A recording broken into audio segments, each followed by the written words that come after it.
Negeri Padang, wadah pendidikan pembina tunas bangsa, menuju masa depan gemilang, menjadi harapan di masa datang.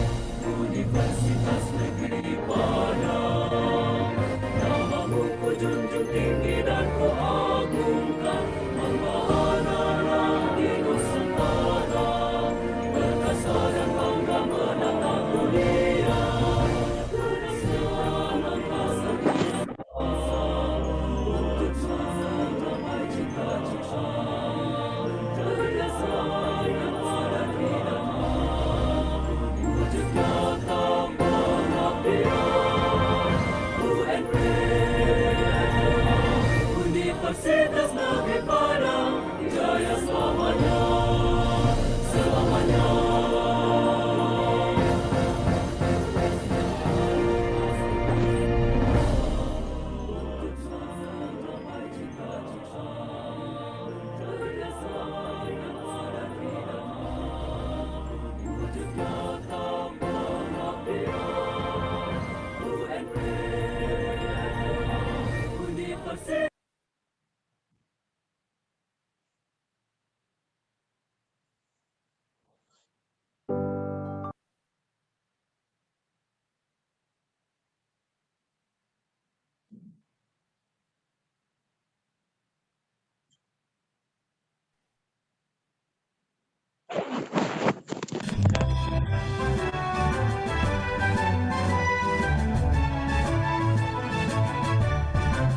Fakultas Ilmu Pendidikan Universitas Negeri Padang, laksanakan pidana perguruan tinggi, ciptakan tenaga pendidik dan kependidikan dengan dasar Pancasila dan Undang-Undang Dasar 45. Wujudkan generasi penerus bangsa, membangun Indonesia. Fakultas Ilmu Pendidikan, namamu harum, kepelosok dunia berkiprahlah dengan ilmu pendidikan, terus berbuat dengan karya nyata. Mari kita bangun FIP UNP, mari kita jaga. Mari kita bangun FIP UNP, jayalah FIP UNP.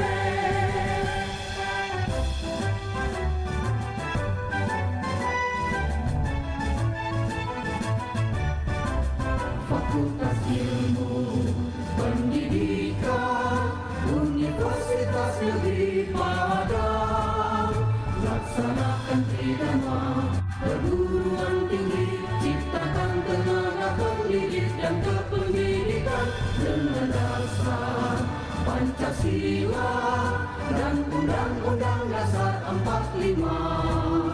Wujudkan generasi penerus bangsa, membangun Indonesia.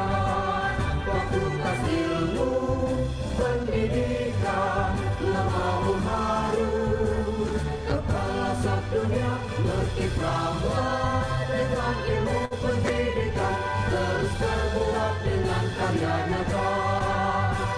Mari kita bangun FIP UNP, mari kita jaga. Mari kita bangun FIP UNP, jayalah FIP UNP.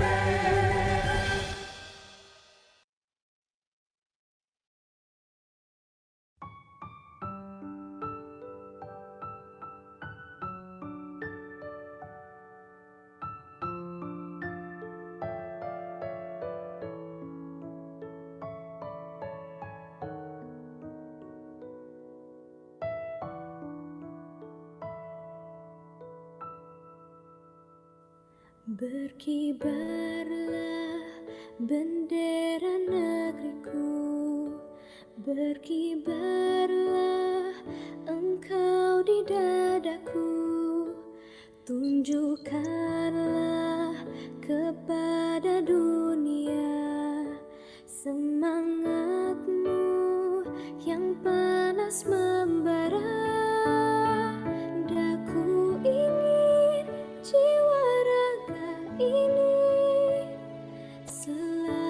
menuliskan keanggunan. Daku ingin jemariku ini menuliskan karismamu. Berkibarlah bendera negeriku, berkibar di luas nuansamu. Tunjukkanlah kepada dunia ramah tamah budi bahasamu.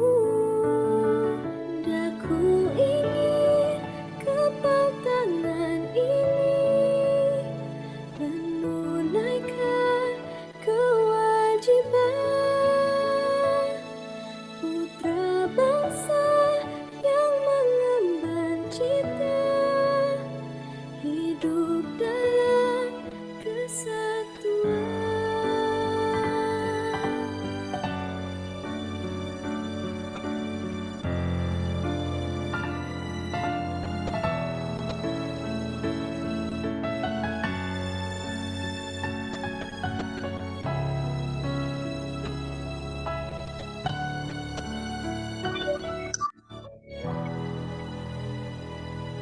Daku ingin jiwa raga ini selaraskan keanggunan.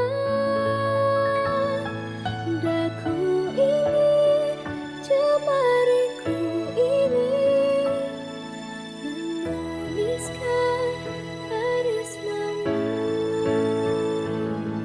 Daku ingin kepal tangan ini menunaikan kewajiban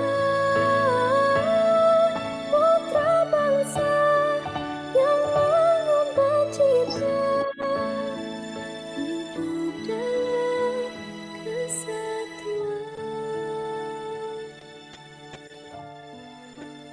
Indonesia.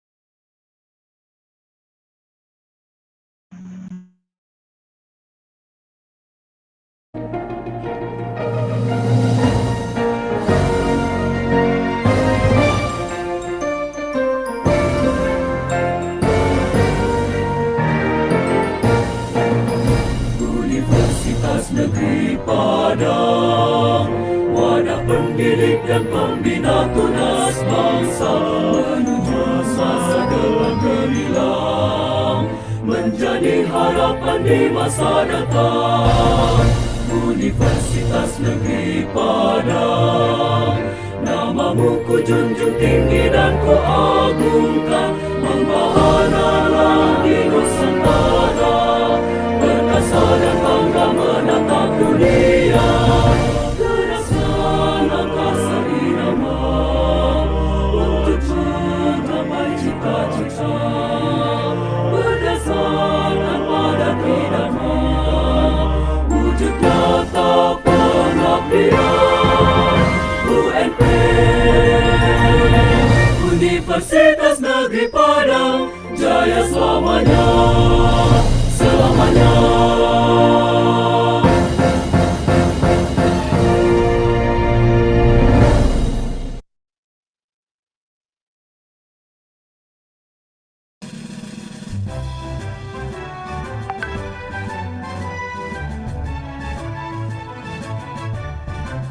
Fakultas Ilmu Pendidikan Universitas Negeri Padang, laksanakan pidana perguruan tinggi, ciptakan tenaga pendidik dan kependidikan dengan dasar Pancasila dan Undang-Undang Dasar 45. Wujudkan generasi penerus bangsa membangun Indonesia. Fakultas Ilmu Pendidikan membangun harum ke pelosok dunia, berkiprahlah dengan ilmu pendidikan, terus berbuat dengan karya nyata. Mari kita bangun FIP UNP, mari kita jaga. Mari kita bangun FIP UNP, jayalah FIP UNP.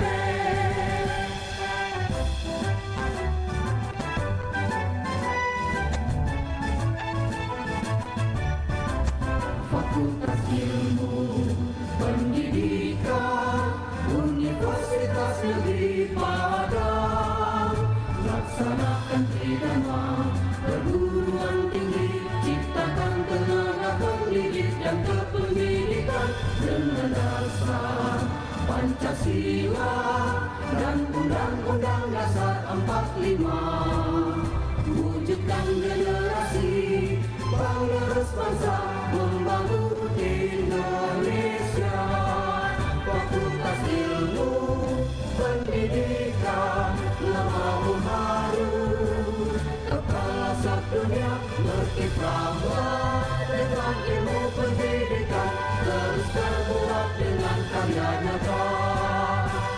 Mari kita bangun FIP UNP, mari kita jaga.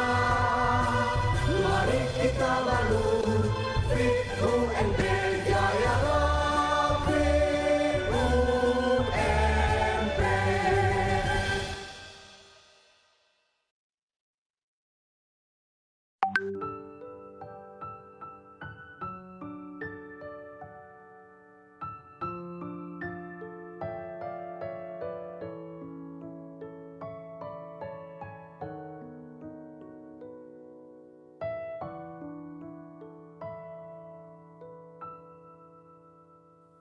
Berkibarlah bendera negeriku, berkibarlah engkau di dadaku, tunjukkanlah kepada dunia semangatmu yang panas membara.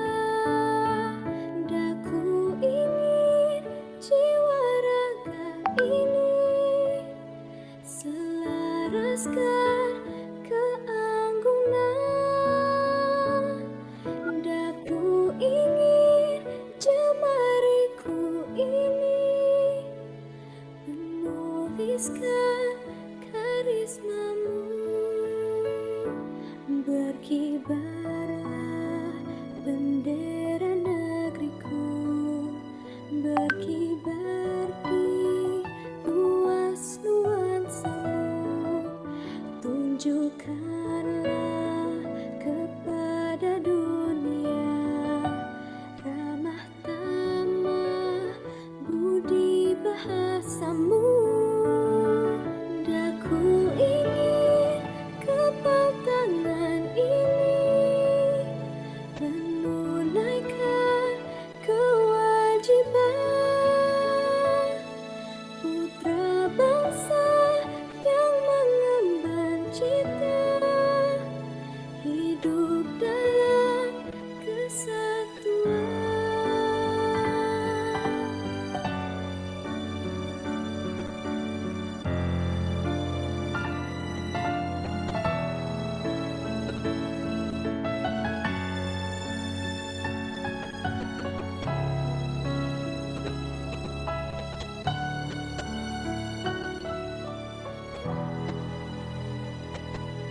Daku ingin jiwa raga ini selaraskan keanggunan. Daku ingin jemariku ini menuliskan karismamu.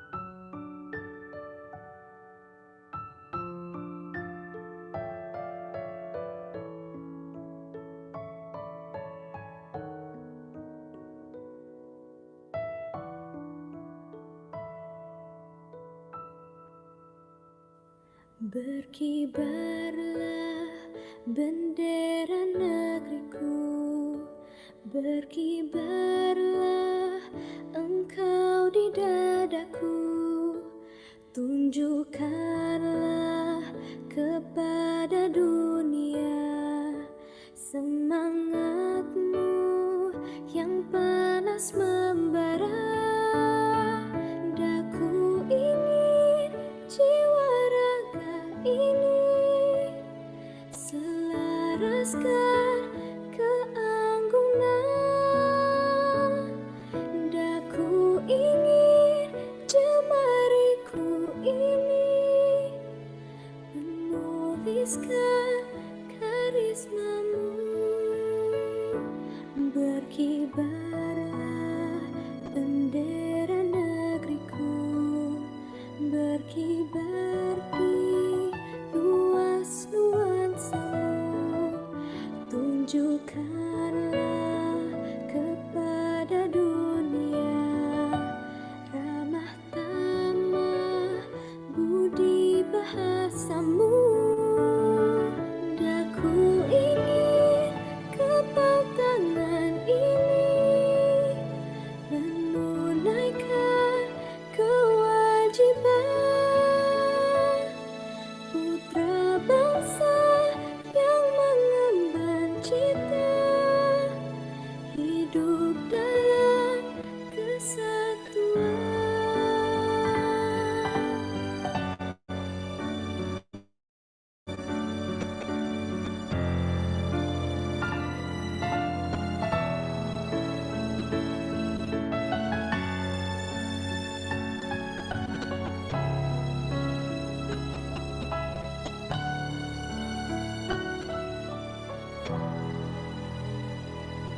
Daku ingin jiwa raga ini selaraskan keanggunan. Daku ingin jemariku ini menuliskan karismamu. Daku ingin kepal tangan ini menunaikan kewajiban putra bangsa yang mengemban cita hidup dalam kesatuan Indonesia.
Good morning, ladies and gentlemen. The opening ceremony is about to start soon.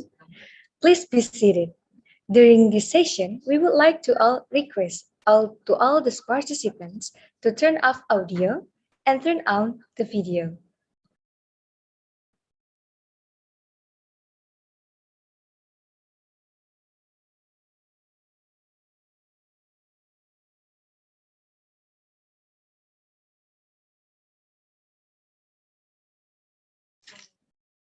Excellencies, distinguished guests, participants, ladies and gentlemen. Assalamualaikum warahmatullahi wabarakatuh. Peace be upon you. Good morning, and we are delighted to welcome you to the opening ceremony of the Second International Conference of Educational Technology 2021. helped by Curriculum and Technology, helped by Curriculum and Educational Technology Department, Faculty of Education, Universitas Negeri Padang. Before we proceed to program today, we would like to express our sincere gratitude to Our Excellency, Rector of Universitas Negeri Padang, Professor Ganefri PhD, Our Excellency, Dean of Faculty of Education, Universitas Negeri Padang, Professor Dr. Rusdinal MPD, Our Excellency, Head of Study in Faculty of Education, Universitas Negeri Padang, our honorable speakers, Associate Professor Dr. David Stein from Ohio State University, United States of America, Dr. Beni Agus Pribadi MA from Universitas Terbuka, Indonesia, Professor Dr. Ahmad Johari bin Sihais from University Technology Malaysia, Malaysia, and Professor Dr. Awan Bentri MPD from Universitas Negeri Padang, Indonesia. Our Honorable Chief of Committee, Mr. Dedi Supendra MA, and also committee members, presenters, participants of the Second International Conference of Educational Technology 2021. This conference provides a great opportunity for prospective participants to share their recent theoretical knowledge, research findings, and experience in dealing with education and technology. As such, this conference will feature presentations by speakers which are cutting-edge sessions topic. Excellencies, participants, ladies and gentlemen, to start our program today, we kindly ask to Rahmi Hanifah to recite of Holy Quran. Ladies and gentlemen, please welcome to Rahmi Hanifah.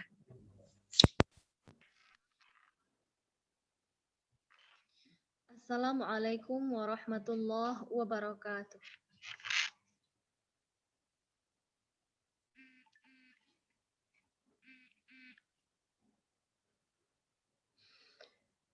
A'udzu billahi minasy syaithanir rajim.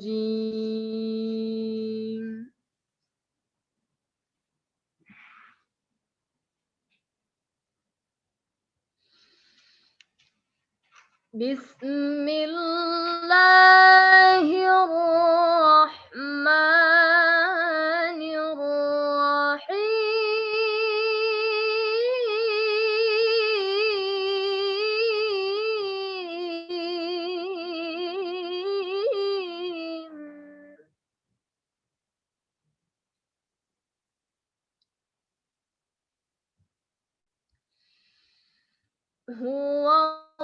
Huwallahul ladzi la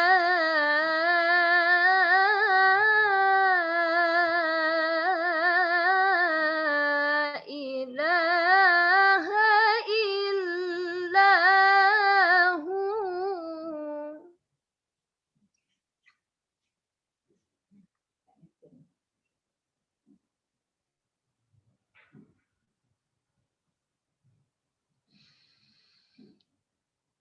Alimul ghaibi wasyahadati huwar rahmanur rahim.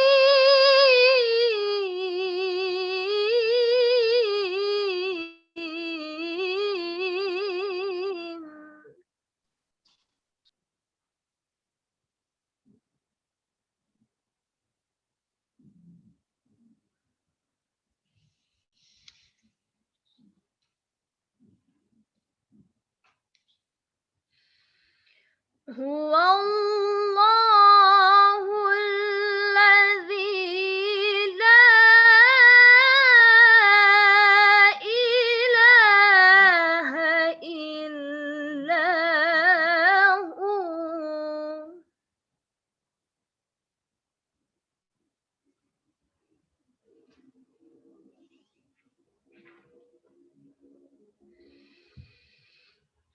الملك القدوس السلام المؤمن المهيمن العزيز الجبار المتكبر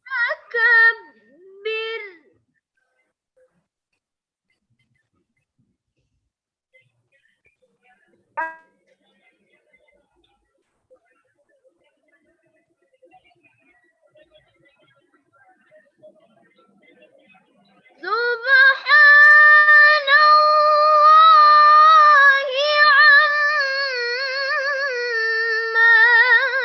يشركون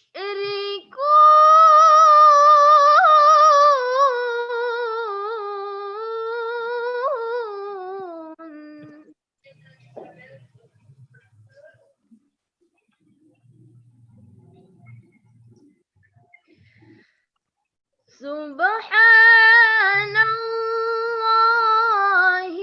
عما يشركون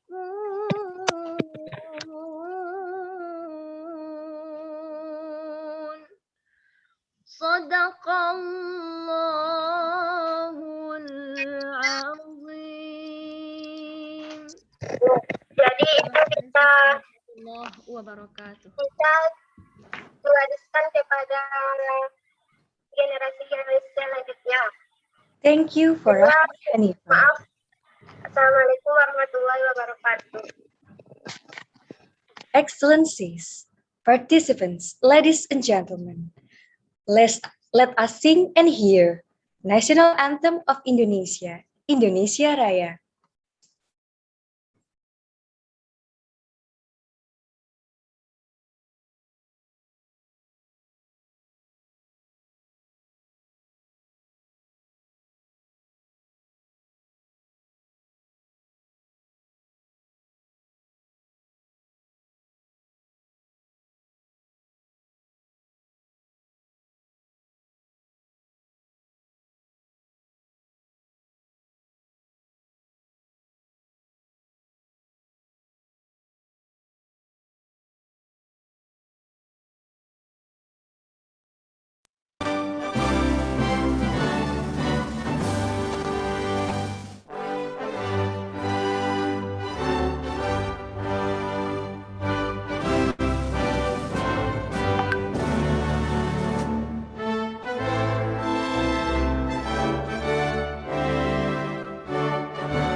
Excellencies, participants, ladies and gentlemen, we are now going to listen to the program report will delivered by Chief of Committee of the Second International Conference of Educational Technology 2021, which will be represented by Mr. Dedi Supendra MA, Ladies and gentlemen, please welcome Mr. Dedi Supendra MA.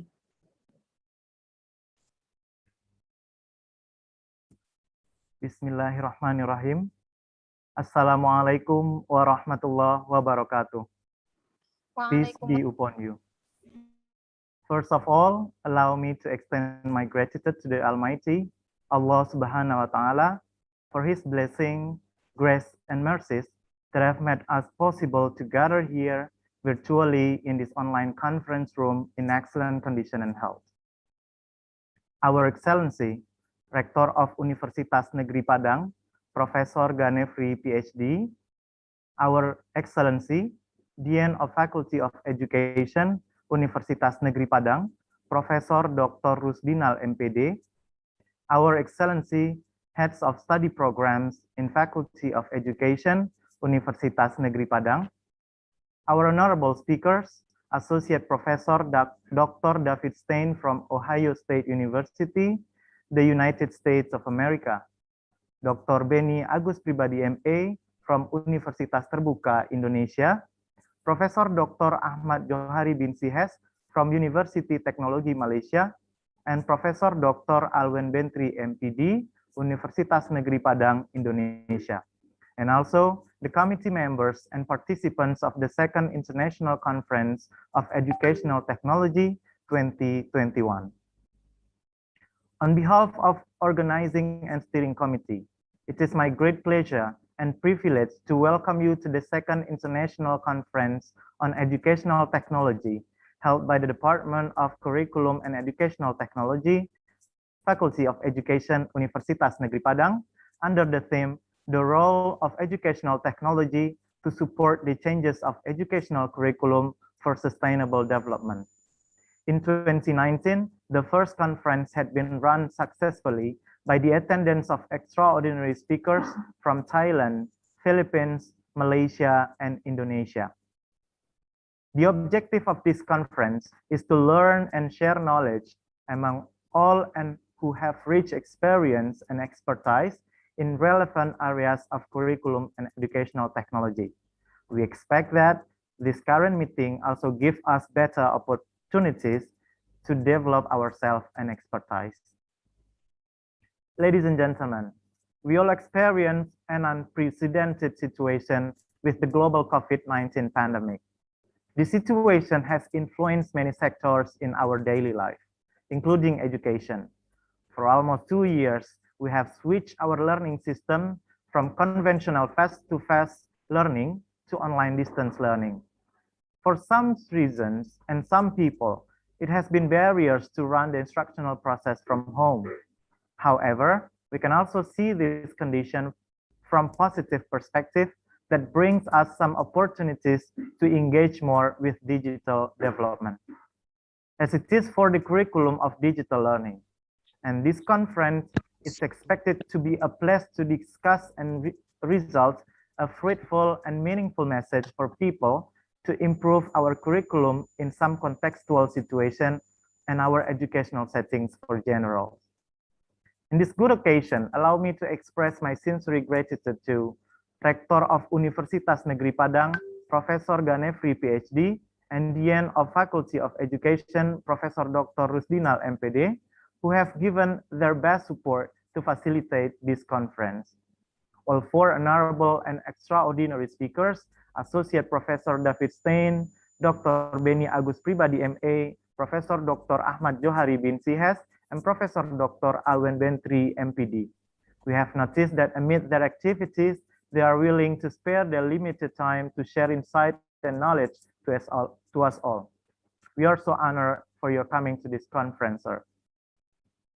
To all participants, almost 500 people from different backgrounds, students, lecturers, teachers, researchers, and educational practitioners from various provinces in Indonesia, from Aceh to Papua, have confirmed their attendance to this conference. We hope nothing but the best experience you can obtain from this meeting. Also, this conference will not be coming through without the hard work of organizing committee. All the team have worked together and given their special effort to provide the best agenda. Thank you so much. At last, Nothing more I can say than a delightful moment within this conference for all participants. Apologize for all the mistakes and the weaknesses which appear during the session. Enjoy the conference and have a great day. Assalamualaikum warahmatullahi wabarakatuh. Waalaikumsalam warahmatullahi wabarakatuh. Thank you, Mr. Dedi Supendra MA, for the program report. Excellency, distinguished guests, participants, ladies and gentlemen. Now, we are going to listen to the welcoming speech delivered by Dean Faculty of Education, which will be represented by Professor Dr. Hadianto, MED. Please welcome Professor Dr. Hadianto, MED. Assalamualaikum warahmatullahi wabarakatuh. Waalaikumsalam warahmatullahi wabarakatuh. Peace be unto you. Bismillahirrahmanirrahim. Alhamdulillahilladzi nahmaduhu wa nasta'inu wa nastaghfiruh. Wa na'udzu billahi min syururi anfusina wa min sayyiati a'malina. May yahdihillahu fala mudhillalah wa may yudhlil fala hadiyalah. Rabbi shrah sadri wa yassir li amri wahlul 'uqdatam min lisani yafqahu qawli. Distinguished Director of Universitas Negeri Padang, represented by Vice Rector 1 on Academic Affairs, Bapak Dr. Rifnaldi Emlit, the Dean of Faculty of Education, Professor Dr. Rosdinal, who is now in other agenda, the Vice Dean 2, 3, Faculty of Education, Professor Dr. Daharnis, MPD, and Dr. Desyandri, MPD, the Head and the Secretary of the Senate of Faculty of Education, the Head of Department of Curriculum and Educational Technology, Dr. Abna Hidayati, and all heads of department and study programs at the Faculty of Education who kindly join this conference. Honorable all speakers, Associate Professor Dr. David Stein from Ohio State University, USA, Dr. Benny Agus Pribadi, MA from Universitas Terbuka, Indonesia, Professor Dr. Ahmad Johari bin Sihes from University Technology Malaysia, and Professor Dr. Alan Bentri, MPD from Universitas Negeri Padang, Indonesia. All professors, lecturers, moderators, committee members, presenters, and participants of the conference. On this occasion, I'm on behalf of the Dean of Faculty of Education and on behalf of the Faculty of Education, first, let me say welcome to Universitas Negeri Padang and welcome to Padang. Even though we just meet virtually, thank you very much to all of us who have already together participate on this international conference with the themes, the role of educational technology to support the change of educational curriculum for sustainable development. Ladies and gentlemen, based on the report from the committee, we got information that this conference is attended virtually by approximately 500 based on Pak Dedi's mentioned just now.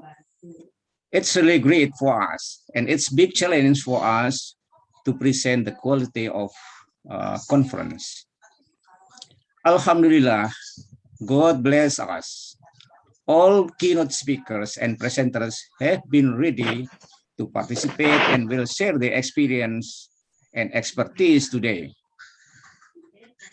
We kindly thanks to all speakers who will trigger all participants to discuss and analyze the role of educational technology to support the change of educational curriculum development. We are sure that Professor David Stein will his expertise about educational technology.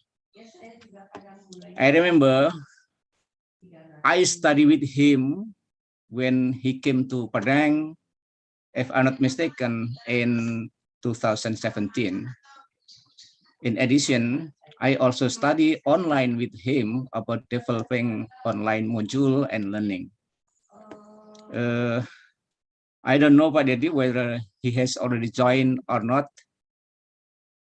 And we have Not to yet, say Pak. good. Sudah ya, Pak Dedi? No, for Professor David will join us at 9, Pak. Okay, okay. Yeah, we have to say good evening for him. I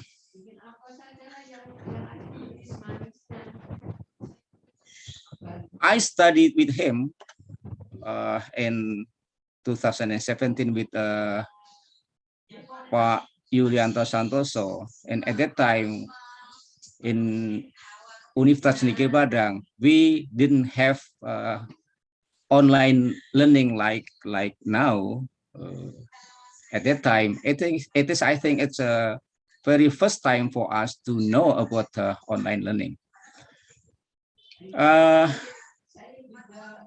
Bapak Dr. Benny Agus Pribadi, MA from Universitas Terbuka, with his expertise and experience, we will sure get his enlightenment about educational technology, model of teaching based on his research.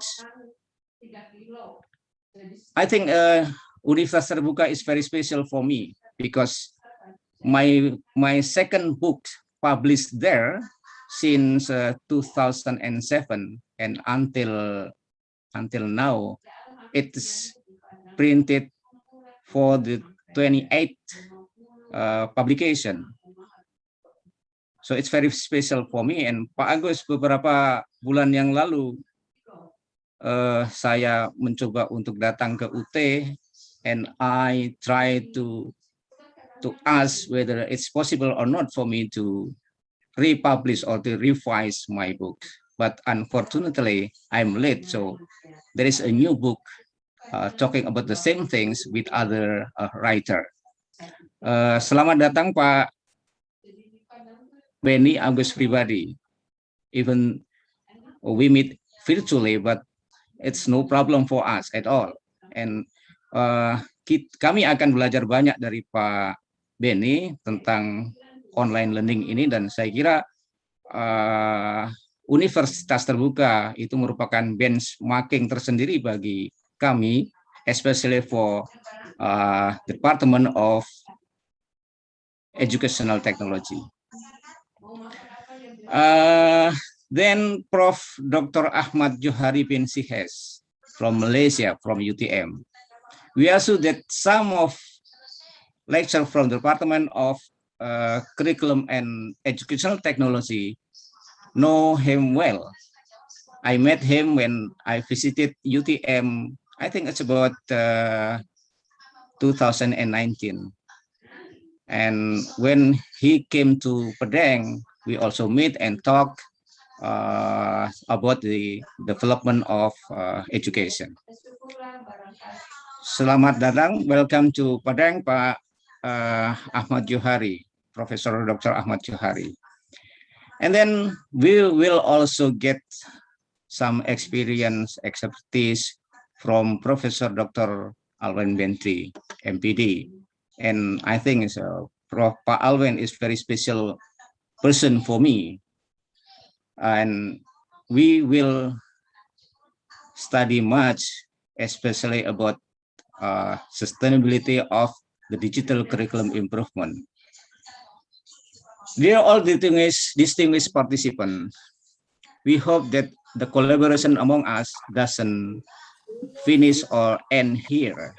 It is challenging for us to get more activities or programs to arrange collaboration between Ohio State Ohio State University, UT, Universitas Terbuka, and UTM, I'm extremely sure that the head of the Department of Curriculum and Educational Technology, Ibu Dr. Abna Hidayati, will do it. Of course, the leader of the Faculty of Education will strongly support all kind of innovative effort from any department or study programs in Faculty of Education. Finally, let us thanks to the Rector of UNP, Vice Rectors, the Dean and Vice Dean, the Head of Department and Study Programs, all speakers, moderators, presenters, participants, committee members who will actively participate to success the conference. We kindly hope the Vice Rector 1 on Academic Affair, Bapak Dr. Refnaldi, will officially open the conference. Saya mohon maaf Pak WR1 kemarin salah nyebut because I got miscommunication with the committee for yesterday's conference, and I mentioned the wrong order. Mohon maaf Pak WR1, kesalahan saya sebut kemarin. I think that's all. Thank you very much. And billahi taufiq wal hidayah. Wassalamualaikum warahmatullahi wabarakatuh. Waalaikumsalam warahmatullahi wabarakatuh. Thank you, Professor Dr. Hadianto MED, for the welcoming speech. Excellencies, participants, ladies and gentlemen, now we are going to listen to the opening speech delivered by Rector of Universitas Negeri Padang, which is in this good occasion, which will be represented by Vice Rector of Academic Affairs, Dr. Refnaldi Emlit. Afterward, we would like to request our Director to officially open the second International Conference of Educational Technology 2021. Ladies and gentlemen, please welcome Dr. Refnaldi Emlit. Thank you. Assalamualaikum warahmatullahi wabarakatuh. Waalaikumsalam. Alhamdulillahirabbil alamin. Wassalatu wassalamu ala asrofil anbiyal mursalin wa ala alihi washabihi rasulillahi ajma'in. Amma ba'du. The Honorable Deans of Faculties of Education, Vice Deans of Faculties of Education, the Coordinator of Education Technology Study Program, keynote speakers and invited speakers, distinguished guests and participants of the Second International Conference on Educational Technology in 2021, which is organized by the Departments of Curriculum and Educational Technology, Faculties of Education, Universitas Negeri Padang. Alhamdulillahirabbil alamin. We have the chance to meet this morning in this virtual room to witness the opening one of the 2021 International Conference Series in Universitas Negeri Padang, which has received great support from many partners. We understand that due to the condition of the COVID-19 pandemic, hosting the virtual international conference is one way that we can have in order to run the conference yearly or regularly. To host the virtual international conference provides us new challenges, especially in managing the participants, in arranging the presentation schedules, and also in the use of technology. And the themes of this conference is the role of educational technology to support the changes of educational curriculum for sustainable development. ladies and gentlemen, representing directors of Universitas Negeri Padang. So he cannot be together with us today due to another important agenda that he has to attend. I'm very pleased to join the opening of this virtual conference.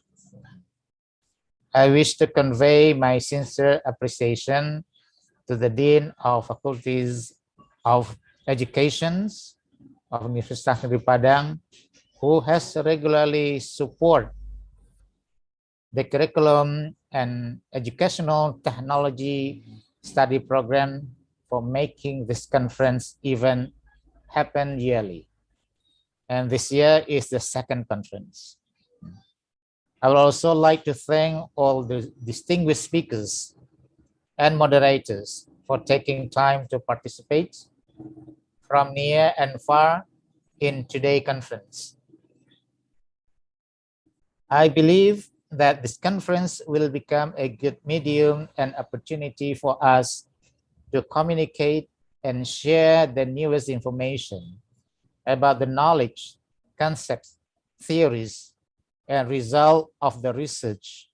And the most important things are to create networking and to collaborate with other participants as well as institutions in national and international level.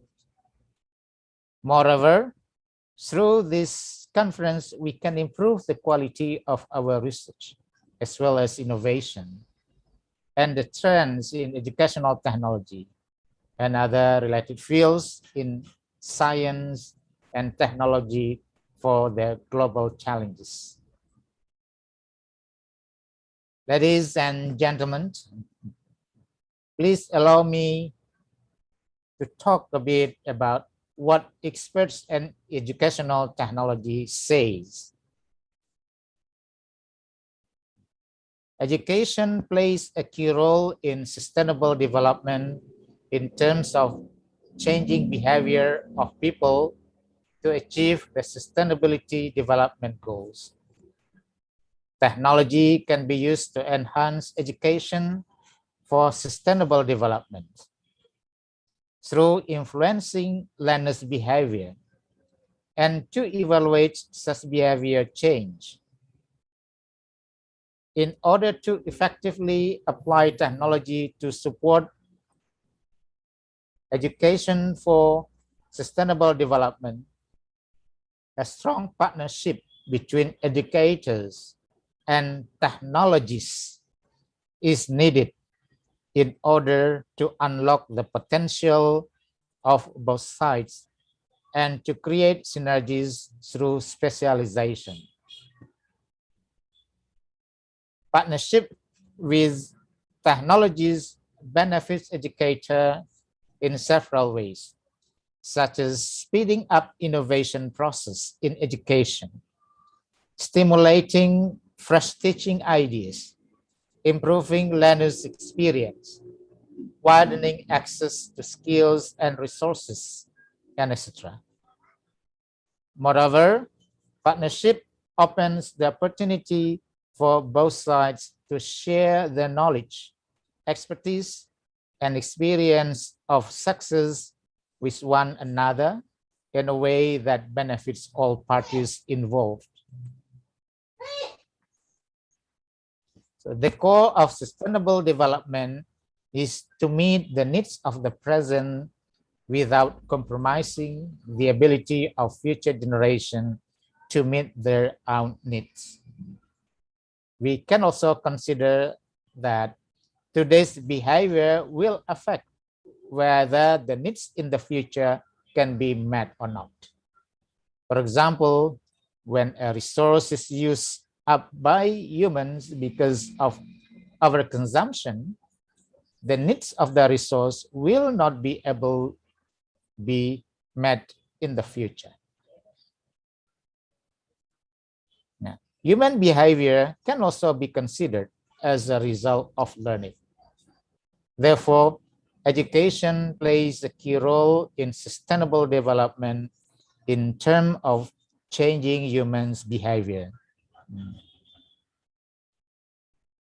Ladies and gentlemen, in education, learning is a key component and it's a process of a series of behavior. The process starts with the connection between the learners and related content. A content could be delivered through various forms, such as a video, a lecture, a self-study program, a book, or any other. Moreover, the connection is also a stage for the learner to acquire new information, and the whole subsequent learning process builds upon this stage. In the age of the internet and the Internet of Things, there are so many ways to educate people, or in other words, there are many ways for people to learn. For example, on the online platform, there are a lot of online courses available.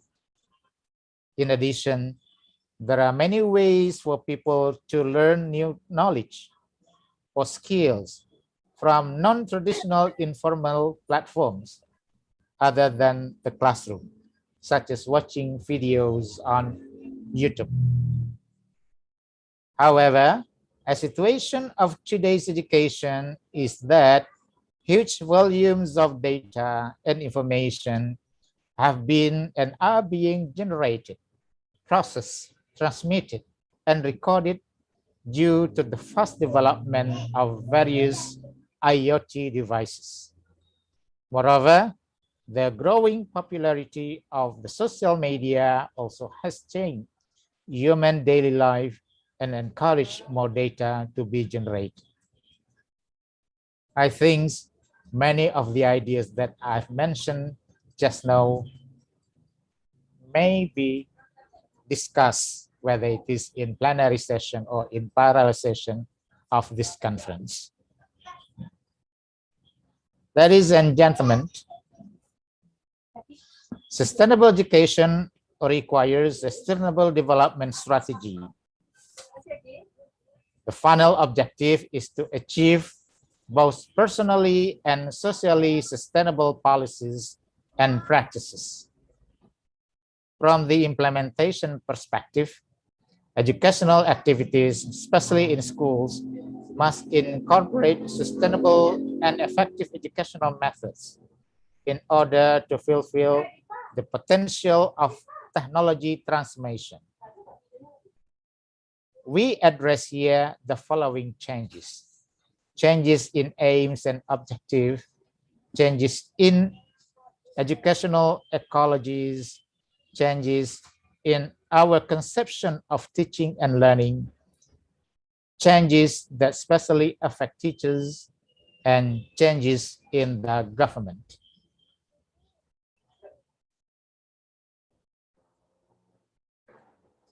Distinguished guests, participants, ladies and gentlemen,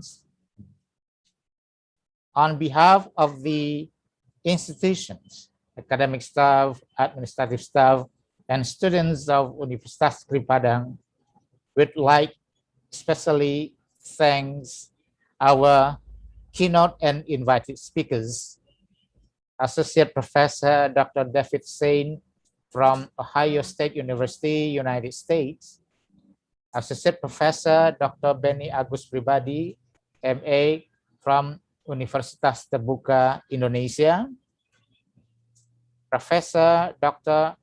Ahmad bin Sihes from University of Technology Malaysia, and Professor Dr. Alwen Bentry from Universitas Negeri Padang, Indonesia. We also thank all parallel session speakers and of course participants for your contributions, which will make this conference a success. Now, who could have imagined a better exchange than seeing plenary speakers from several countries and representatives from many institutions here joining forces in the conference to share ideas and to share research finding and inspiring ideas.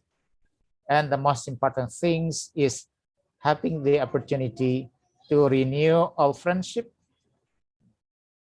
to make new acquaintances, and especially to have virtual photo session.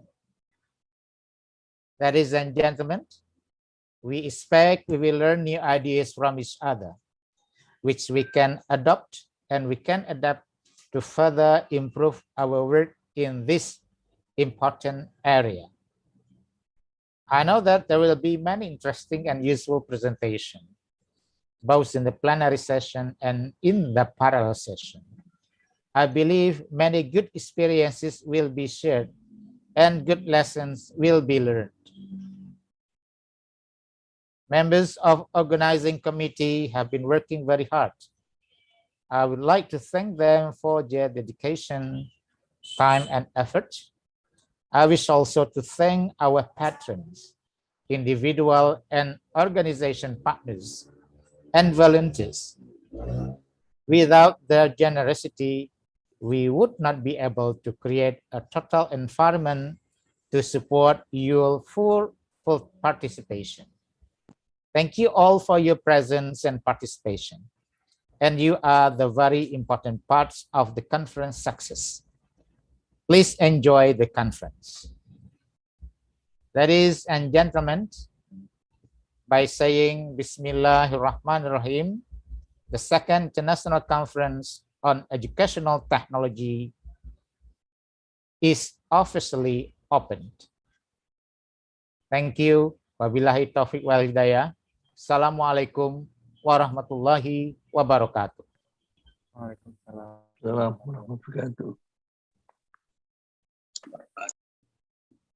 Thank you, Dr. Refnaldi Emlit, for the opening speech. Excellencies, participants, ladies and gentlemen, to end this opening ceremony, we invite Muhammad Yaqub Iskandar to lead the prayer recitation with the hope that our event today will be poured with full of blessing.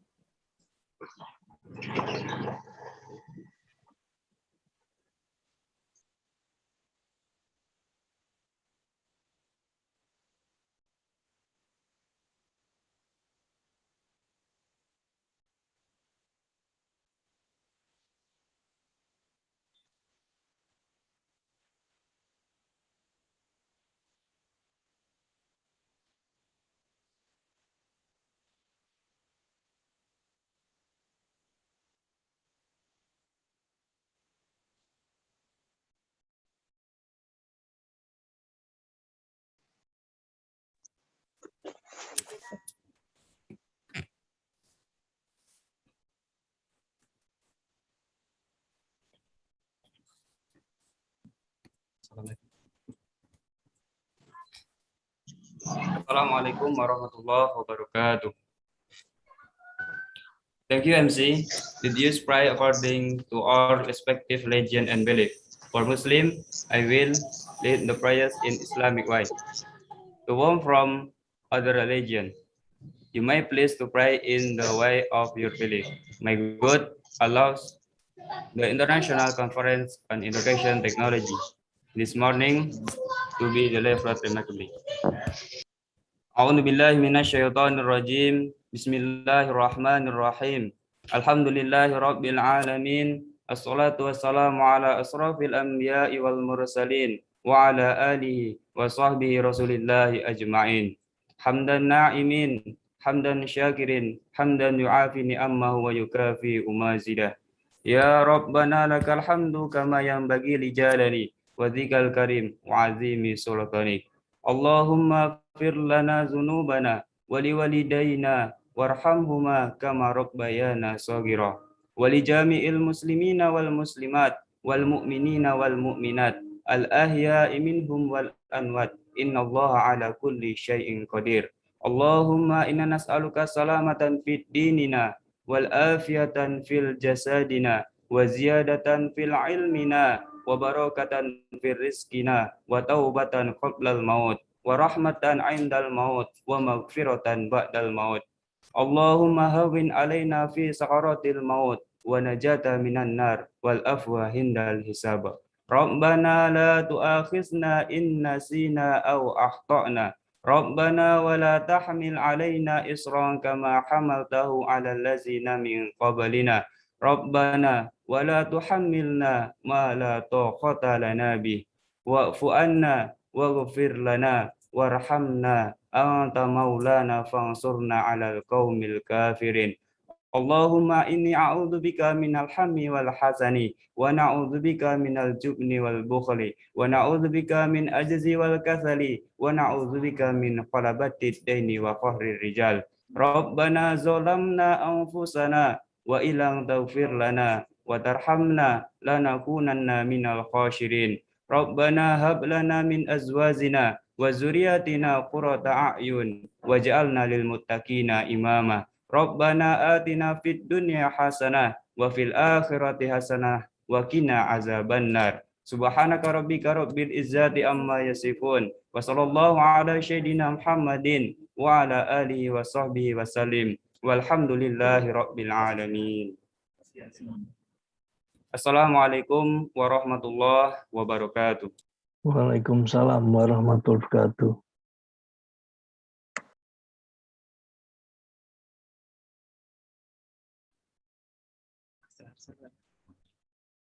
Okay.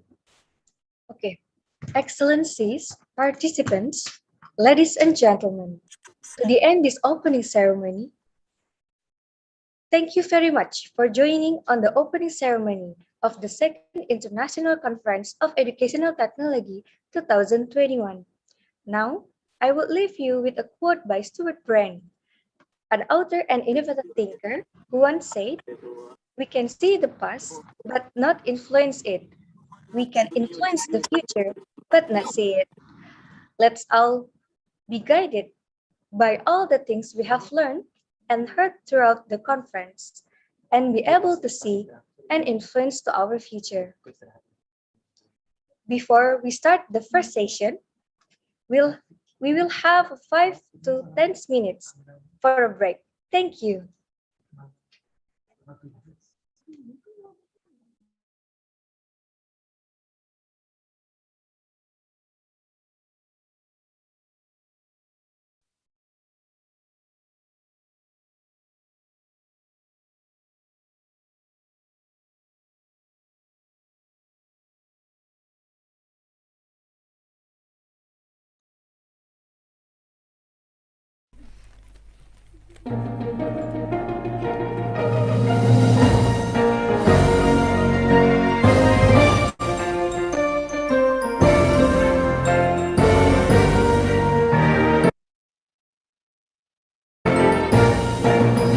Universitas Negeri Padang, wadah pendidik dan pembina tunas bangsa, menuju masa depan gemilang, menjadi harapan di masa datang. Universitas Negeri Padang, namamu ku junjung tinggi dan ku agungkan, membahanalah di Nusantara, perkasa dan bangga menatap dunia. Gerakan angkasa irama untuk mencapai cita-cita, berdasarkan pada pidana, wujud nyata pengabdian. UNP, Universitas Negeri Padang, jaya selamanya, selamanya.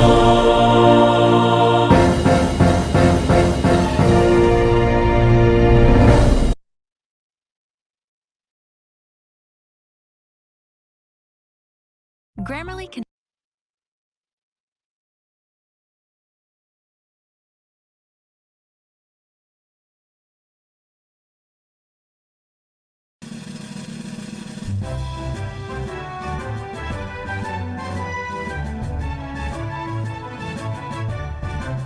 Fakultas Ilmu Pendidikan Universitas Negeri Padang, laksanakan pidana perguruan tinggi cipta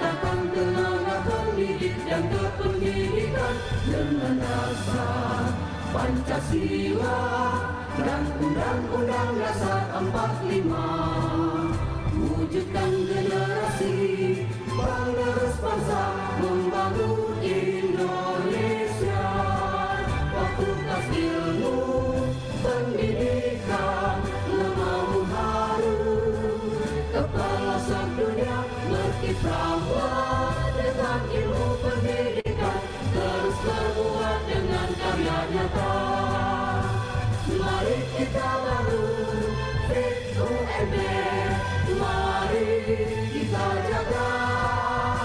Mari kita bangun FIP UNP, jayalah FIP UNP.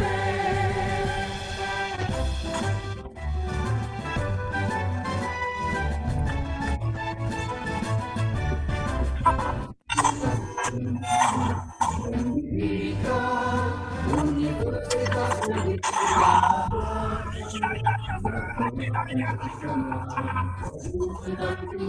ciptakan tenaga pendidik dan pendidikan dengan dasar Pancasila dan Undang-Undang Dasar 45. Wujudkan generasi penerus bangsa membangun Indonesia. Fakultas Ilmu Pendidikan lemamu harum ke pelosok dunia berkiprahlah dengan ilmu pendidikan, terus berbuat dengan karya nyata. Mari kita bangun FIP UNP, mari kita jaga. Mari kita bangun FIP UNP, jayalah FIP UNP.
Excellencies, participants, ladies and gentlemen. We will have the first session of this conference, which will be presented by Dr. Beni Agus Pribadi MA from Universitas Terbuka Indonesia. This session will be moderated by Mr. Zulian Fikri MA. Ladies and gentlemen, please welcome Dr. Beni Agus Pribadi and Mr. Zulian Fikri MA.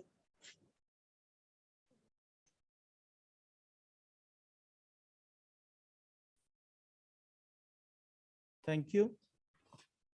Honorable speakers, distinguished guests, presenters, and participants of International Conference of Educational Technology 2021. It's a great privilege for me to take part in this prestigious conference today as your moderator.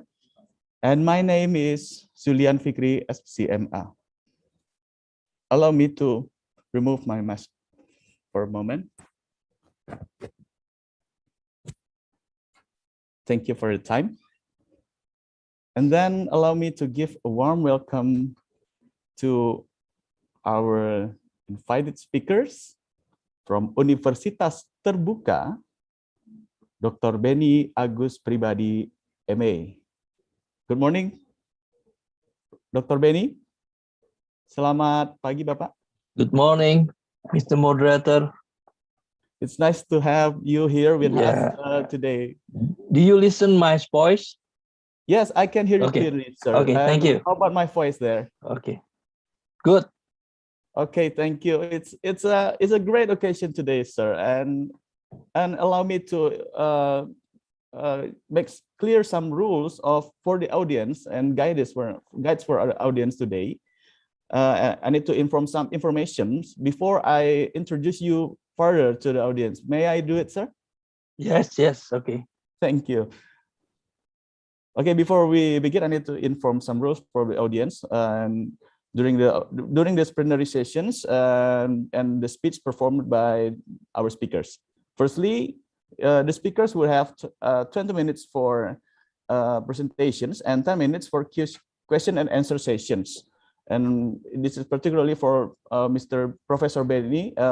Benny for these sessions. 20 minutes for presentation and 10 minutes for question and answer sessions.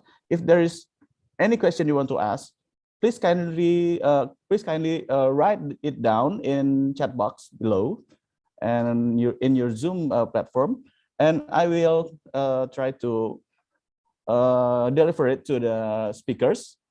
And unfortunately, maybe not all the question will be delivered because our limitation of the time. And last things, please set your microphone to mute and keep the quiet fashion during the plenary sessions today, so we all can have a clear message and clear to hear all the speech of our speaker today. Okay, I will write back to our honorable speaker, Dr.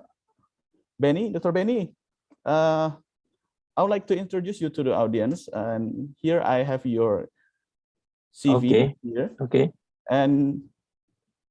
And I can write here, you are a lecturer of FKIP, Fakultas Keguruan dan Ilmu Pendidikan di Universitas Terbuka, in Universitas Terbuka. Is that correct, sir? Yes. Thank you. Dr. Benny complete his bachelor degree in program studi Teknologi Pendidikan IKIP Jakarta, and his master degree as Master of Arts in Educational Technology in Concordia University, Montreal, Canada. And his doctoral degree completed in Teknologi Pendidikan Universitas Negeri Jakarta. And Dr. Benny also completed some training, which I can quote here, from sandwich-like doctoral program in research method in the Ohio State University, Columbus, United States of America. He also a visiting scholar on Thammasat Open University, Bangkok, Thailand, and visiting scholar in Open Learning Agency in Vancouver, Canada, and also a participant in educational television workshop in Colombo, Sri Lanka. Wonderful! It's a magnificent many training you had, and he also published so many books here, and I can count it 1, 2, 3, 4, 5, 6, 7, and 7 books in total. It's and Professor, may I ask you which one of your books you recommend and you feel it as the best of your work? Instructional system design. Instructional system design. That's my bestseller book, I think. Oh, that's wonderful, sir. It's a wonderful book, and if in case, sir, our audience or us or me myself want to buy it, and maybe where we can have it, sir? I'll send it for you then. Okay, nice. Yes, thank you, sir. And Professor Benny also already published many articles, journal article here, and I can read it one by one, sir. But I believe this is a remarkable works of yours. And before we begin, and not to have so many, not to prolong the introduction, sir, I will let you to begin our presentations today. Before we begin, sir, can I ask you something? Would you like to share your slides by yourself, or we can help you with? You can help my presentation then, if possible. Okay, sir. May so I can focus on the presentation. Okay. All right. Wonderful. Let me give me a minute to contact the committee for a moment, sir. Okay. Okay. Thank you very much for Mr. Moderator. Okay. Okay, sir. Please wait a moment. Please, committee, please share the slides from Dr. Benny here. Thank you.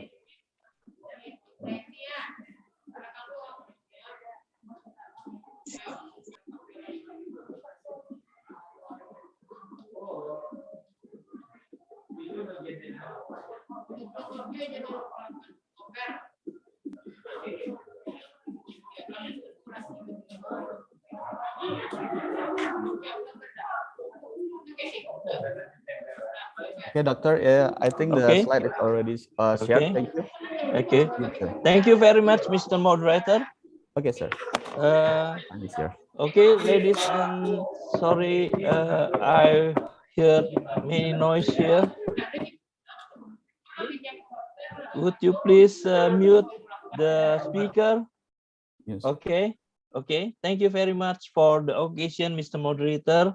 I'm glad to hear again in UNP, even in virtual situation, you know, that today I'm going to present my ideas about the role of instructional system design in implementing the curriculum.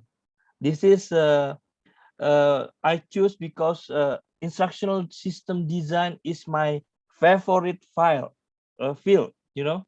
Okay, first, okay, next. We all agree, okay, hello, next slide, okay. We are all agree that the quality of human resources is depend on the quality of education. Education itself can be viewed as a system which consists of interrelated components that can be works to achieve the goals. Yeah, one of the essential components of the educational system is curriculum. So next, curriculum in this matter is a guide, guidelines, and next please, next slide. Okay. Okay, in short, yeah, curriculum is a plan for learning. It is defined as the combination of instructional practice, learning experience, and student performance assessment. So there are three things that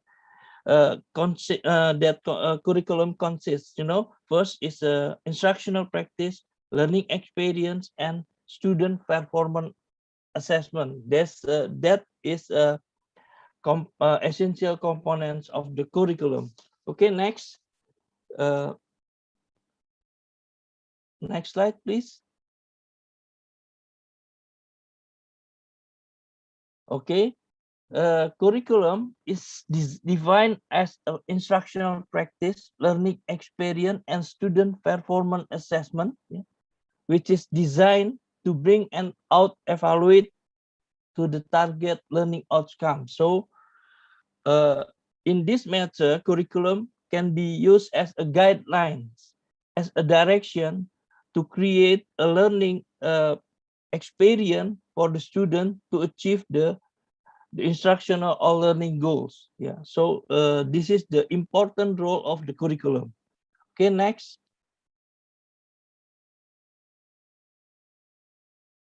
Next slide, please. The function of the curriculum, as we know that it is direct us or guide us in implementing the educational process, both informal and both formal and informal educational institution. Without curriculum, there is nothing. There is no process of learning that will run well. You know that. So the curriculum is one of the very important components that can guide us to practice educational so that it can run well, you know. Okay, next.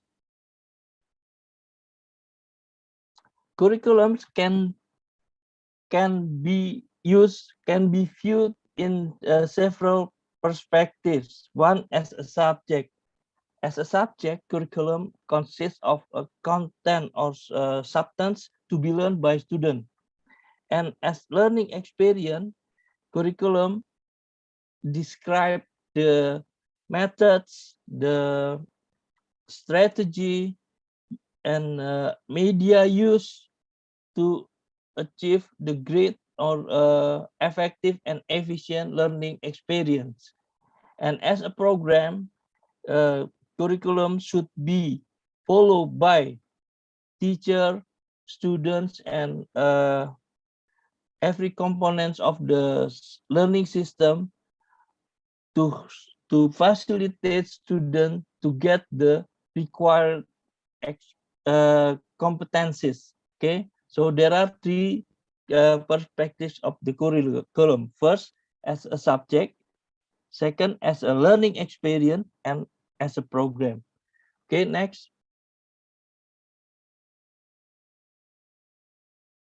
In this matter, the role of teachers in implementing curriculum, there are indicators that the role of teacher in implementing the curriculum.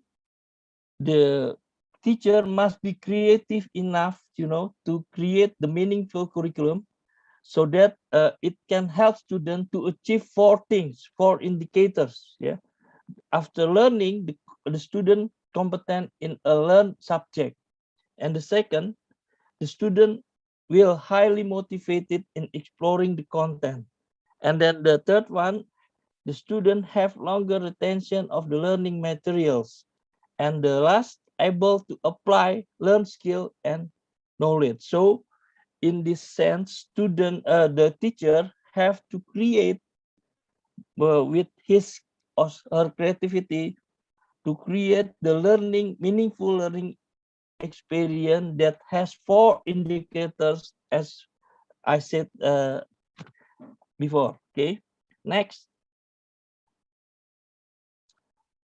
So to be in computer can be implementing in the macro level, meso level, and micro level. So the teacher in micro level can work as instructional designer, in the sense that the teacher have to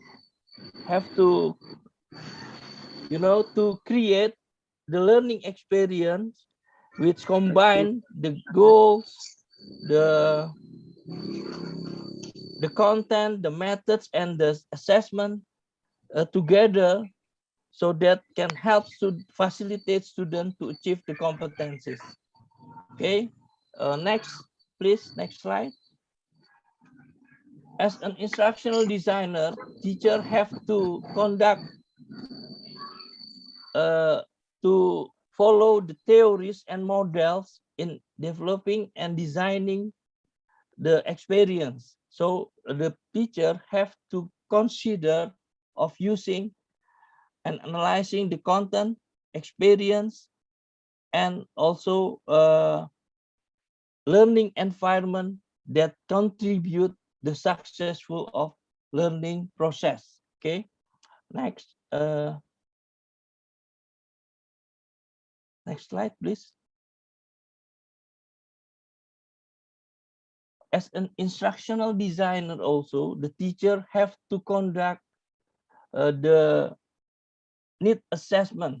Need assessment is aimed to know the student background and also the skill they have, and the aspiration that they want to achieve, and etc. And then in need assessment, the teacher have to know the already skill that the student have, and then the aspiration of the student to get the skills.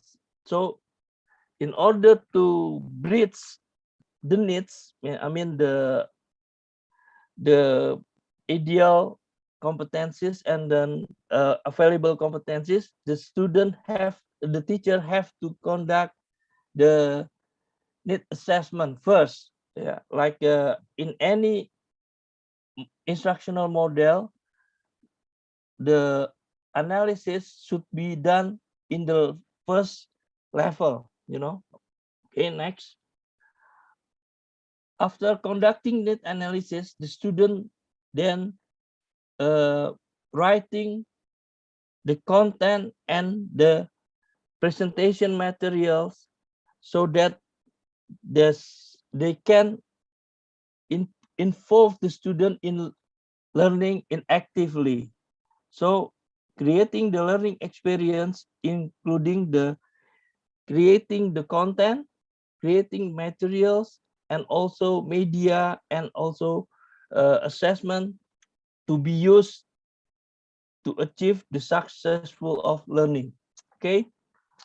The next slide tells you about the role of assessment in instructional system. Yeah.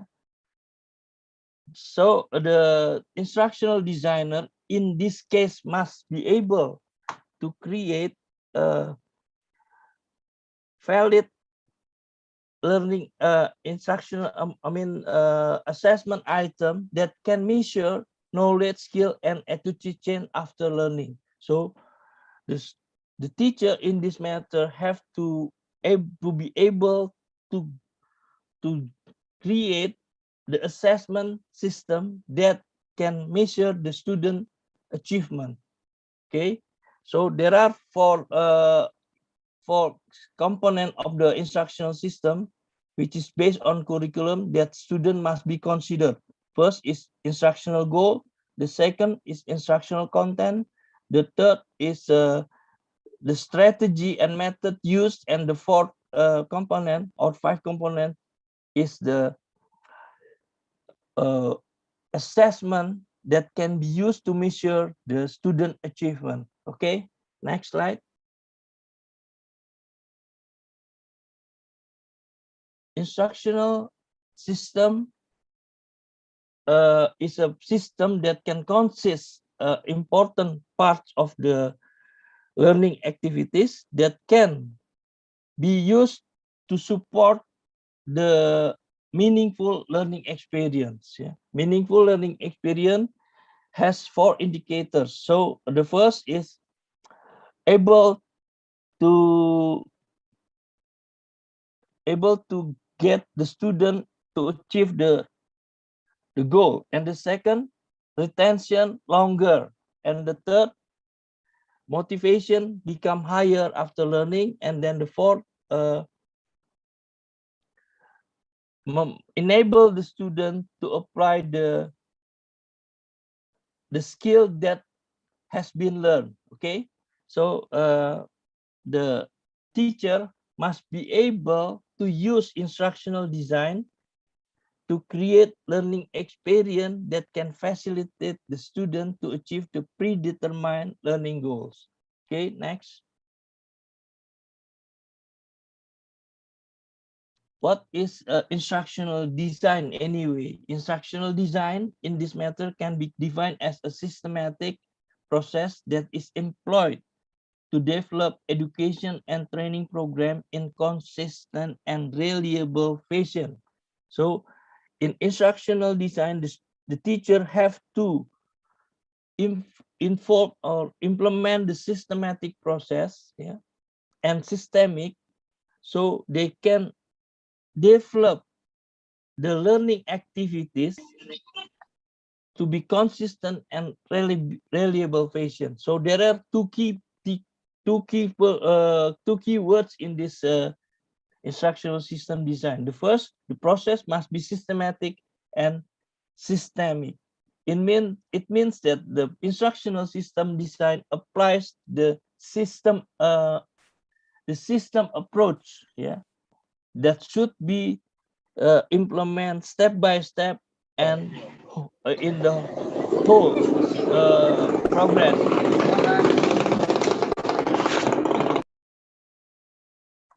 Okay, next.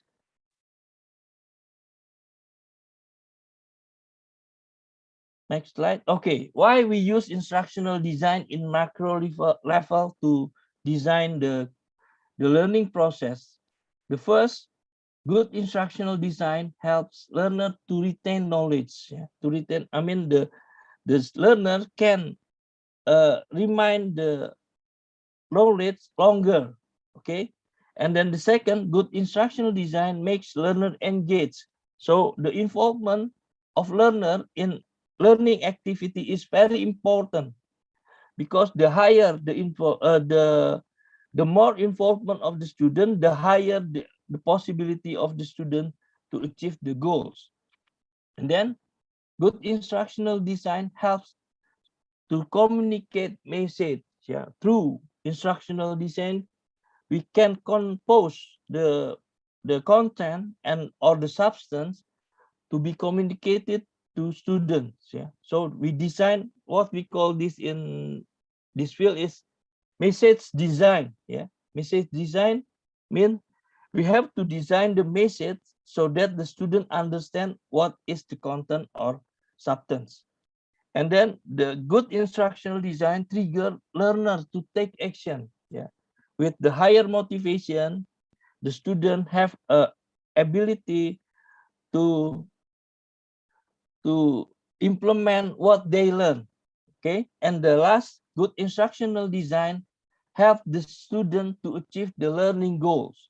After learning, the student have competencies that can be used in contextual. Okay, next. The teacher also have to understand the instructional system. What in instructional system? Instructional system is a set of interrelated components that works together effectively and reliably to provide learning activities or experience necessary to help students to achieve the learning goal. So the instructional system, like curriculum, consists of components that is interrelated, like goals, substance, strategy or methods, and then the assessment that should be in line with the instructional goal. Okay, next.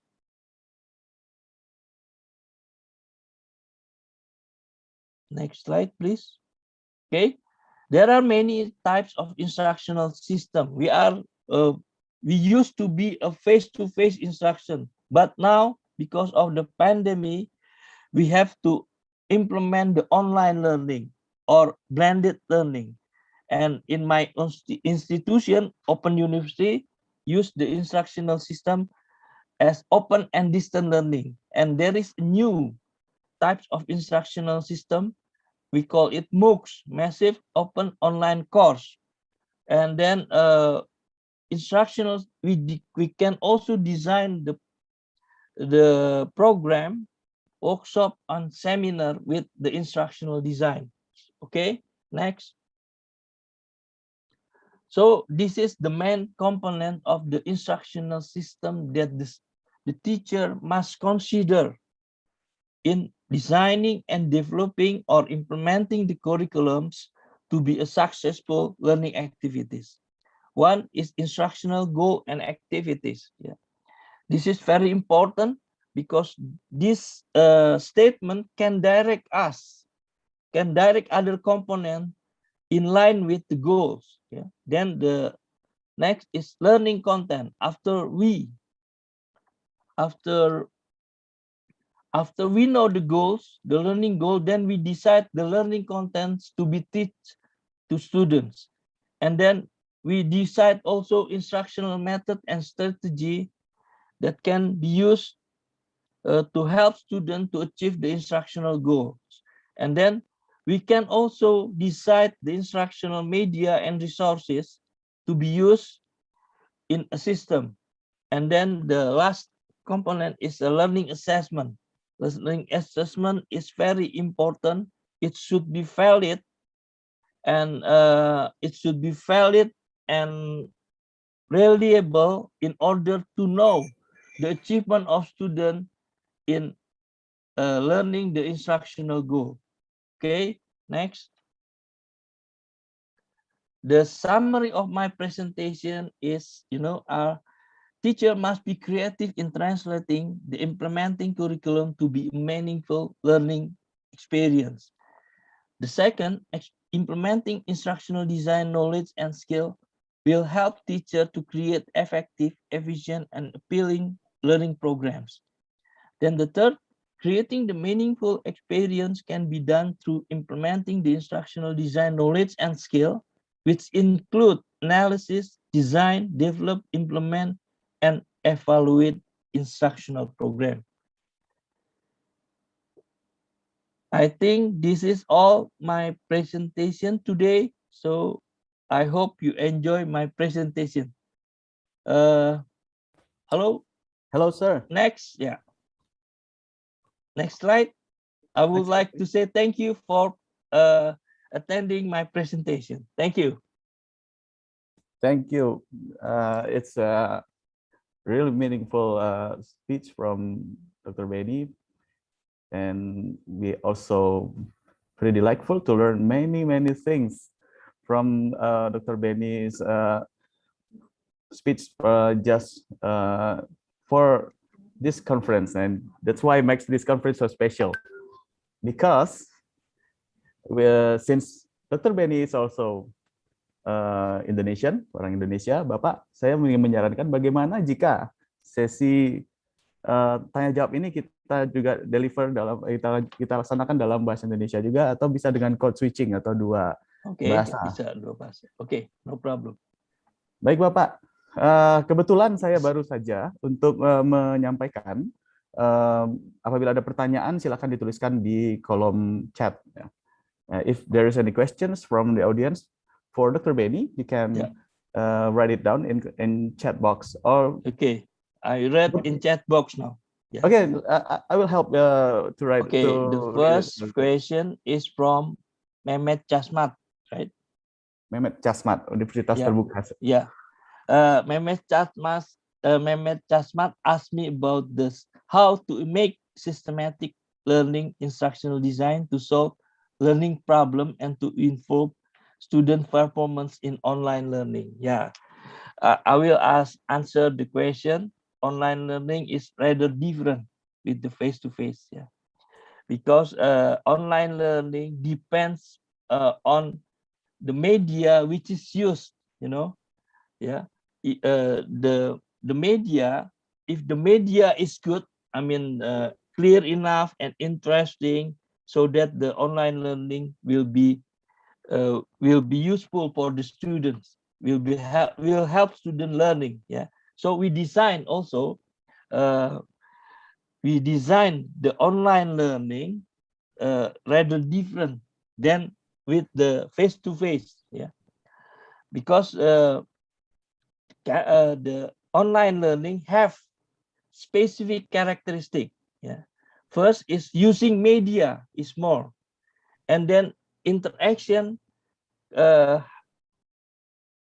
occurs in terms of what we call online, yeah. So rather different with to face, yeah.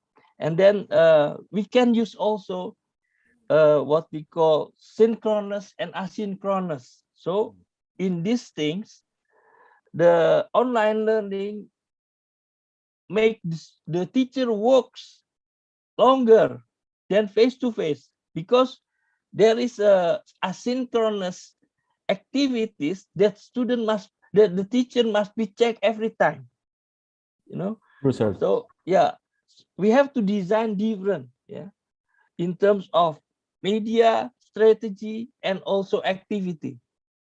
I think that's my answer for Mr. Mehmet Casmat.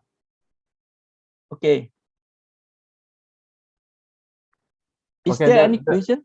That's the question. That's the answer for your question, Mr. Mehmet Casma from Universitas Terbuka. And I have some personal message here for another question. I have two more questions, sir. Dalam bahasa Indonesia, mohon diizinkan, Pak. Yang pertama, bagaimana mendesain pembelajaran bermakna untuk sekolah dasar? Rasanya sulit sekali meningkatkan keterlibatan siswa selama pembelajaran daring. This is very important also because what we call learning engagement. Learning engagement is very important for especially for primary school students. Hello, can you listen my Yes, voice? we can hear you clearly, sir. Okay, usually I apply the model what we call ARCS, from ARCS motivational design. So there are 4 alphabetical. A is for attention, R is for relevance, C is for confidence, and then S is for satisfaction. So we always implement this model. This model is from Florida State University, which is written by John Keller. So first we saw the interesting media, to get the attention of the students, to motivate, to get the interest of the student. And then the second, tell the importance of the materials to be learned. We call it relevance. Tell the relevance of the content. And then the second, make the student confidence in learning. Make it student confidence in learning. Then the fourth, make them satisfaction by always giving the feedback about the learning achievement. That's all, I think, my answer to the question. Yes. The questions come, that last questions you answer come from Anissa, teachers in Payakumbuh, sir. And the second questions from Rahmat, teachers in Batu Sangkar. He asked you about what is the tips to develop the contents that can motivate the students, because by his attentions, it's many cases today the students feel like don't aware and don't give much attention to the learning material, even though the material has been made by the teachers as interested as possible. Sangat begitu sudah dibuat sangat menarik gitu, sir. Tapi tidak juga tidak menarik tidak memotivasi siswa juga seperti itu. This is in terms of also learning engagement. The student have to engage in psychologist thing. Student will engage if the content is very interesting to them, right?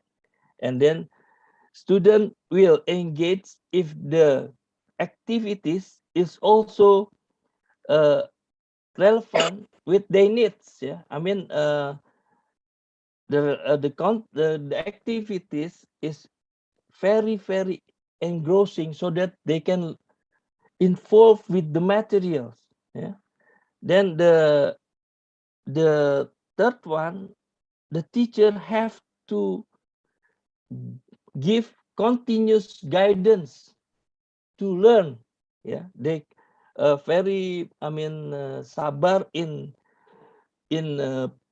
providing guidance, like questions answer and question answered. So because the online learning depends on the quality of interaction, it should be two-way communication, not one-way communication. It should be two-way communication, so that the teacher must encourage the student to give the opinion, so they can involve in the learning process. And then the fourth one is providing feedback soon after the student give the response.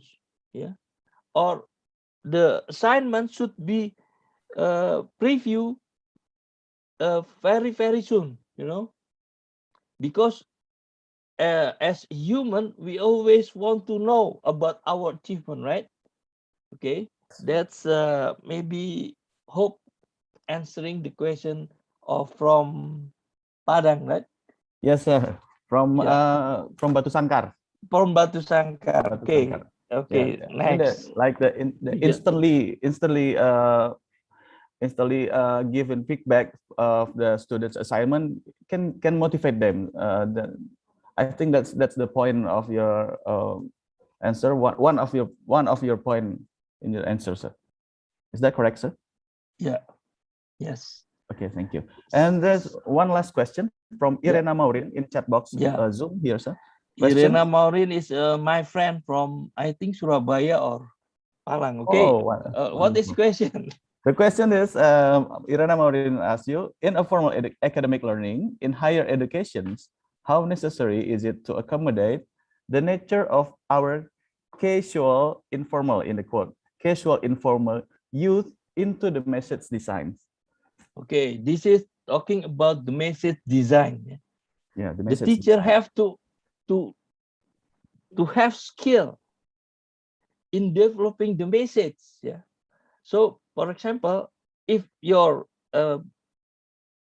PowerPoint is very interesting, systematic, in this, and informative, and then you can tell them systematic also and systemic, the audience will follow you. That's the key of the message design. First, you have to create the content in terms of good design. The good design. So we always make also always use ARCS model that I tell before. Is to get the attention first with the good message design. Yeah. And then second, provide the relevant information regarding our presentation. And then the third is make the audience confidence to do the things that we present in our presentation. And then the last one, give feedback about the achievement or understand the message or not. That's my answer for Mrs. Irena Maurin. Irena Maurin.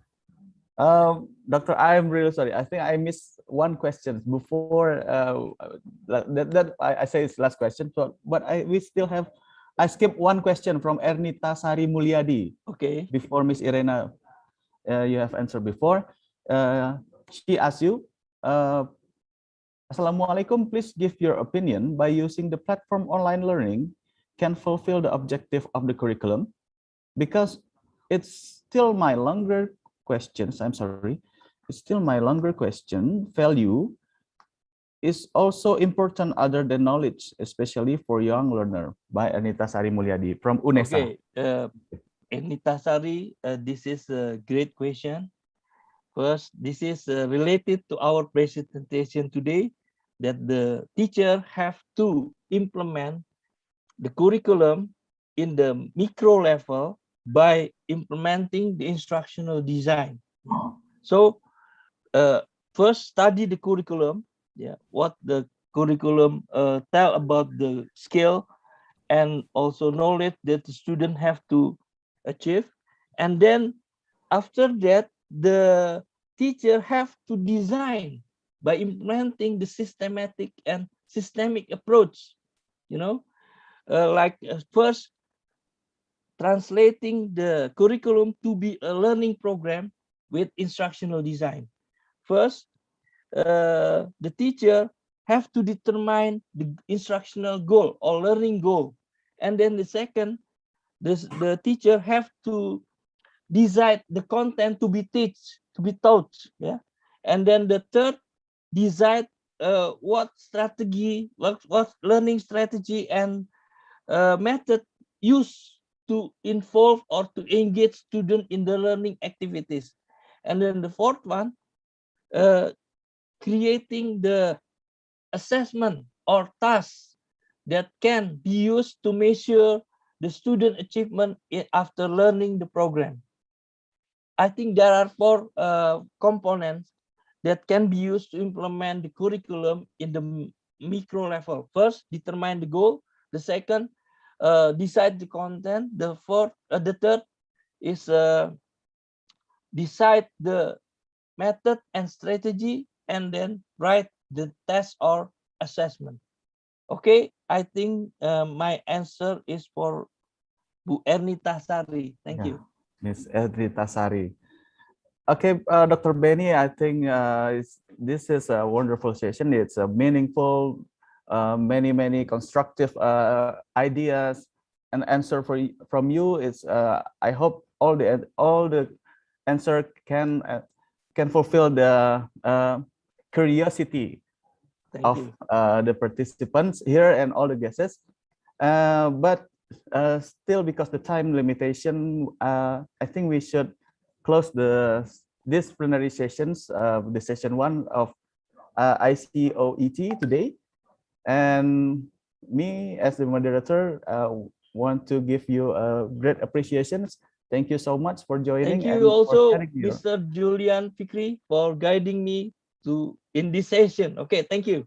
Yes, Dr. Benny, and I apologize if there is I've wrong or put something not in that place, and I'm really sorry, sir. Thank you, sir. I wish you a good health during this pandemic time. Thank you. Thank you. Assalamualaikum warahmatullahi wabarakatuh. Waalaikumsalam warahmatullahi wabarakatuh. And ladies and gentlemen, I give back the time and screens to the MC, please, Miss MC. Thank you. Thank you, Dr. Benny Agus Pribadi MA, for the keynote speech. Now, we continue the second session of this conference, which will be presented by Professor Dr. Ahmad Johari bin Sihes, will be moderated by Mr. Julian Fikri MA. Please welcome Professor Dr. Ahmad Johari bin Sihes and Mr. Julian Fikri.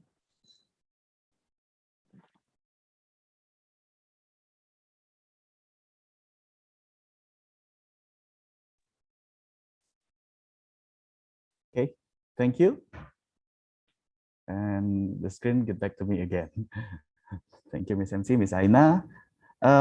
Please give me a second, just a minute, before I introduce you to our second invited speaker or honorable speakers,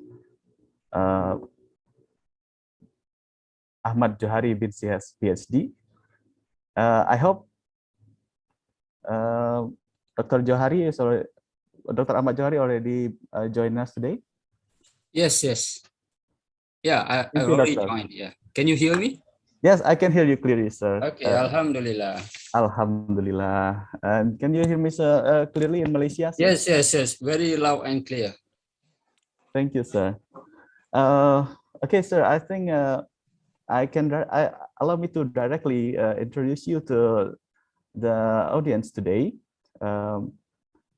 Professor Ahmad, Dr. Ahmad Johari bin Sihes, PhD, is an associate professor of curriculum and instruction at the Department of Educational Foundation and Social Sciences, School of Education, Faculty of Social Sciences and Humanities, University Teknologi Malaysia.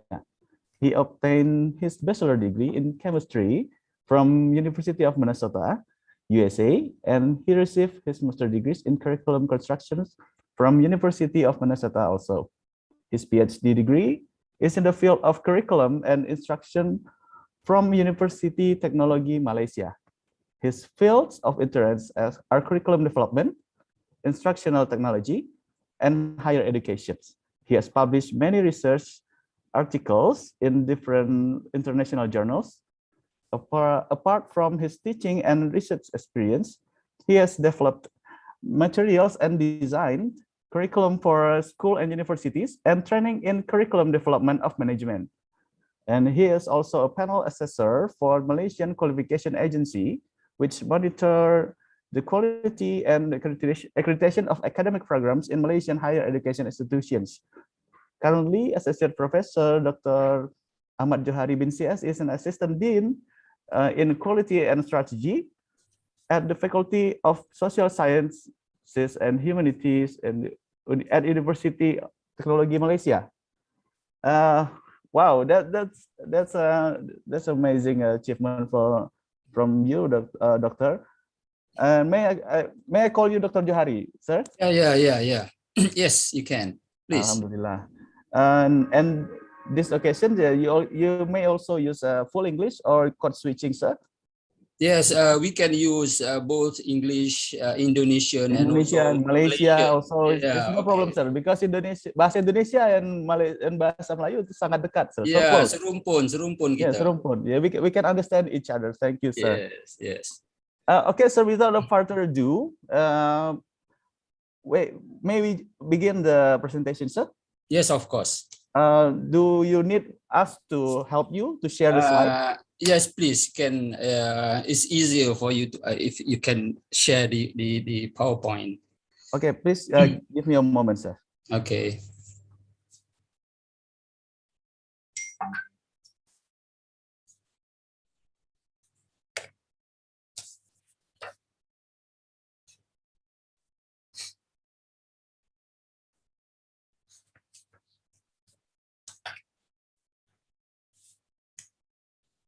Okay, still opening.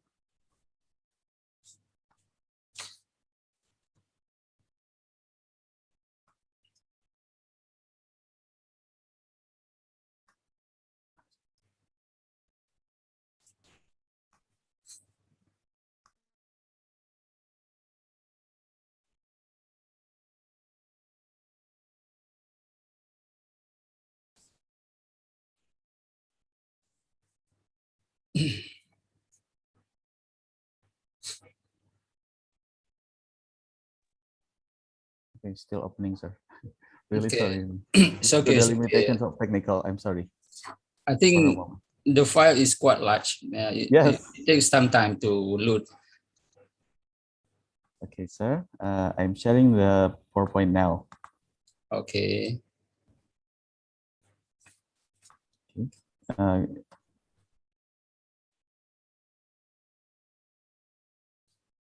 Is that already shared, sir? Yes. Now it's already appear in my screen now. Okay, can you make it as a presentation mode? Yes, presentation mode. Yes. Okay. Okay. This one. Yes. Okay. So please kindly share your speech for us, and the time is yours, sir. Thank you. Okay. Can you and press enter, please? Okay. Assalamualaikum warahmatullahi wabarakatuh. Can you go back? Okay, thank you very much, our moderator, Mr. Zulian Fikri, and also the Dean, Professor Dr. Rusdinal, my fellow lecturers. I don't know whether there's Professor Alwin is also here. Hello, Dr. Prof. Alwin. Quite a long time we have never met. Okay, and also my fellow professors and also lecturers, Pak Zen, Dr. Zen, I think he's also here.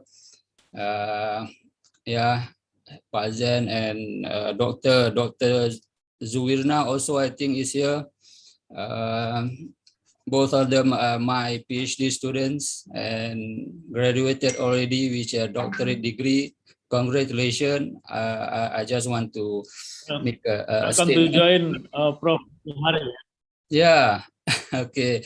I miss very much UNP, Padang especially, because, you know, I think almost 3 years already since I last met, I last went to UNP at 2017, I think. Now it's 2020 already. Okay, however, all right.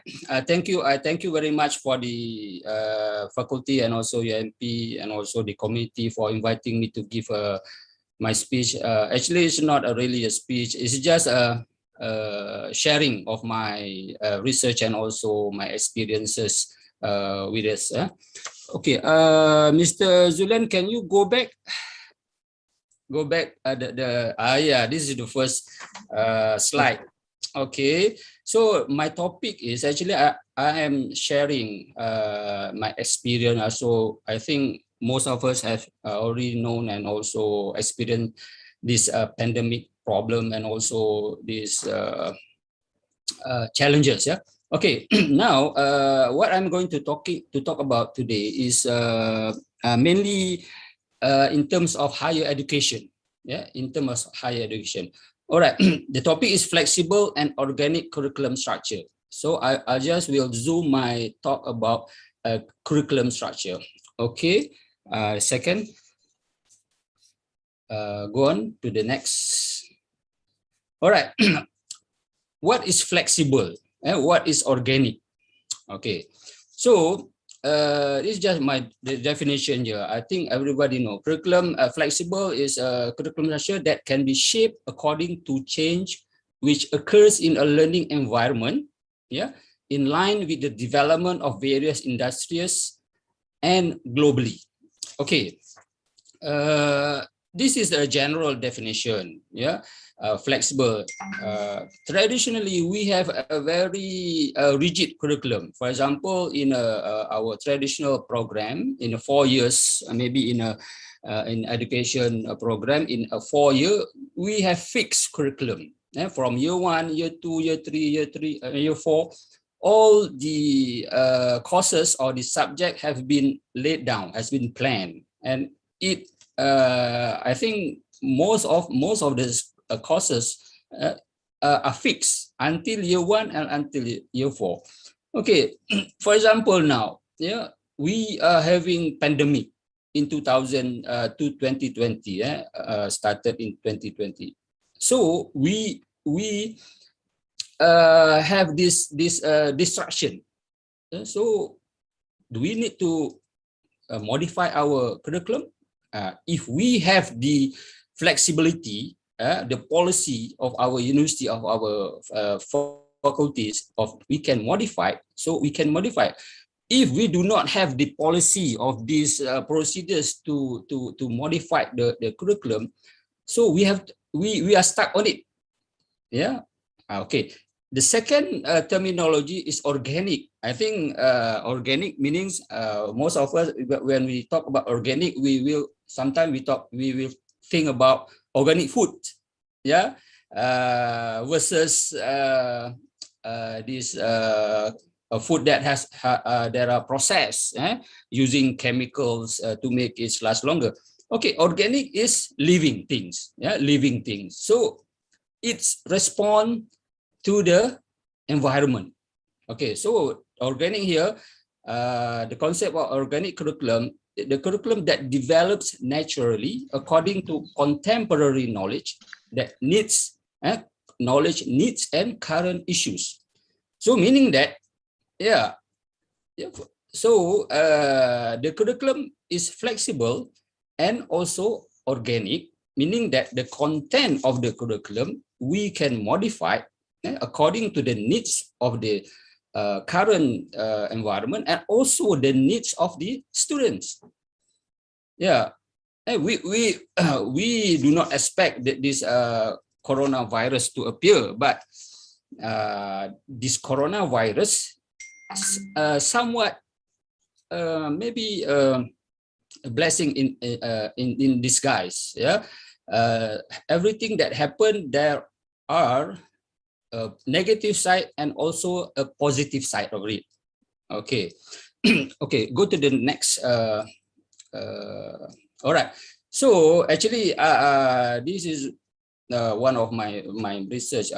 It's not we are developing this combination of flexible and organic curriculum. I think most of the universities in the world, including UNP, also have developed this curriculum. But so this flexible curriculum plus the organic curriculum, this is what we call innovative curriculum structure. So All right. So there are so many types of curriculum structure. Okay, next. Next slide, please. All right. So I call it flexible and organic curriculum structure to be an innovative curriculum structure.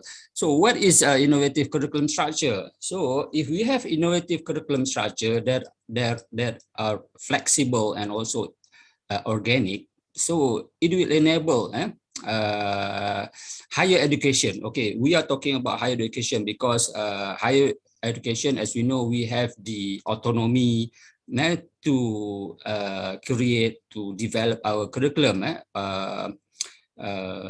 compared to secondary or in high school curriculum, where the curriculum is monitored or developed by the higher I mean the Ministry of Education or the local education office. Okay, so if we have this innovative curriculum structure, the higher education will enable to create more space and flexibility when innovating in education. Okay, and then the number two,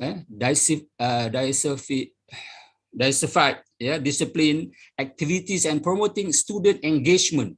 Yeah, because one is the important stakeholder is students. If there are no students in our institution, in our university, we have no business. We have to close down. Okay, so student is very important. Okay, so the student engagement with faculty members, the industries, and the world outside their institution. And then the third one, the innovative curriculum structure will foster an inclusive and diverse community where diverse backgrounds and culture are cherished, celebrated, and their diverse culture experiences and identities are embraced to better prepare all categories of students for an increasingly diverse and complex future world and living environments. Future world. Yeah, we are now in the future actually. Okay, next, please.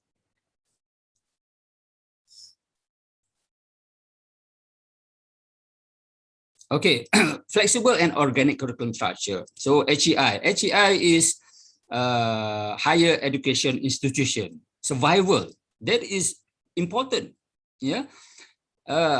If we are practicing our traditional kind of curriculum, and now we are facing this pandemic. So actually, we have been implementing the blended learning, the blended teaching and learning, where we have half face-to-face and also e-learning, online learning, and etc. But now, in the emergence of the coronavirus, the environment, technology, and also thanks to the technology, to the technology, we have the technology, we can still doing our business. Otherwise we have to close down. If we don't have this technology, we are closing down. But in my sharing here, I'm not talking about the technology. I'm just my focus is about the curriculum structure. Okay, financial and also the sustainability of our program. Okay, there are four parts, 4 parts or 4 elements in the flexible and organic curriculum and structure. One is the convergent, convergent, and then flexible and non-conventional, and then number 3 is the with industry partnership, and also number 4 is global. Okay, next slide, please. All right, there are 4 elements in the curriculum structure, in the innovative curriculum structure that is flexible and organic. Okay, convergent discipline, there is multidisciplinary, interdisciplinary, transdisciplinary. Okay, the second one is flexible and non-conventional, curriculum design with flexible structure, updated and shaped according to industry and students' needs. And also, the curriculum is customized or personalized to the needs of the students. Okay. And number 3 is industry partnership or industry collaboration. Yeah, the curriculum that are involved or with consultation with the industry. Yeah, in the process of the development, implementation, and also evaluation of curriculum.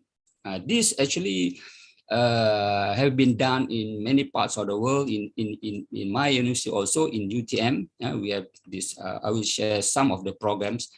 All right, and then the fourth element is global.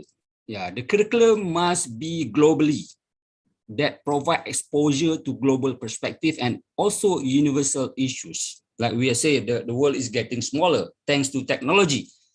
Okay, that is one way to find it. But to my perspective, the world is not getting smaller.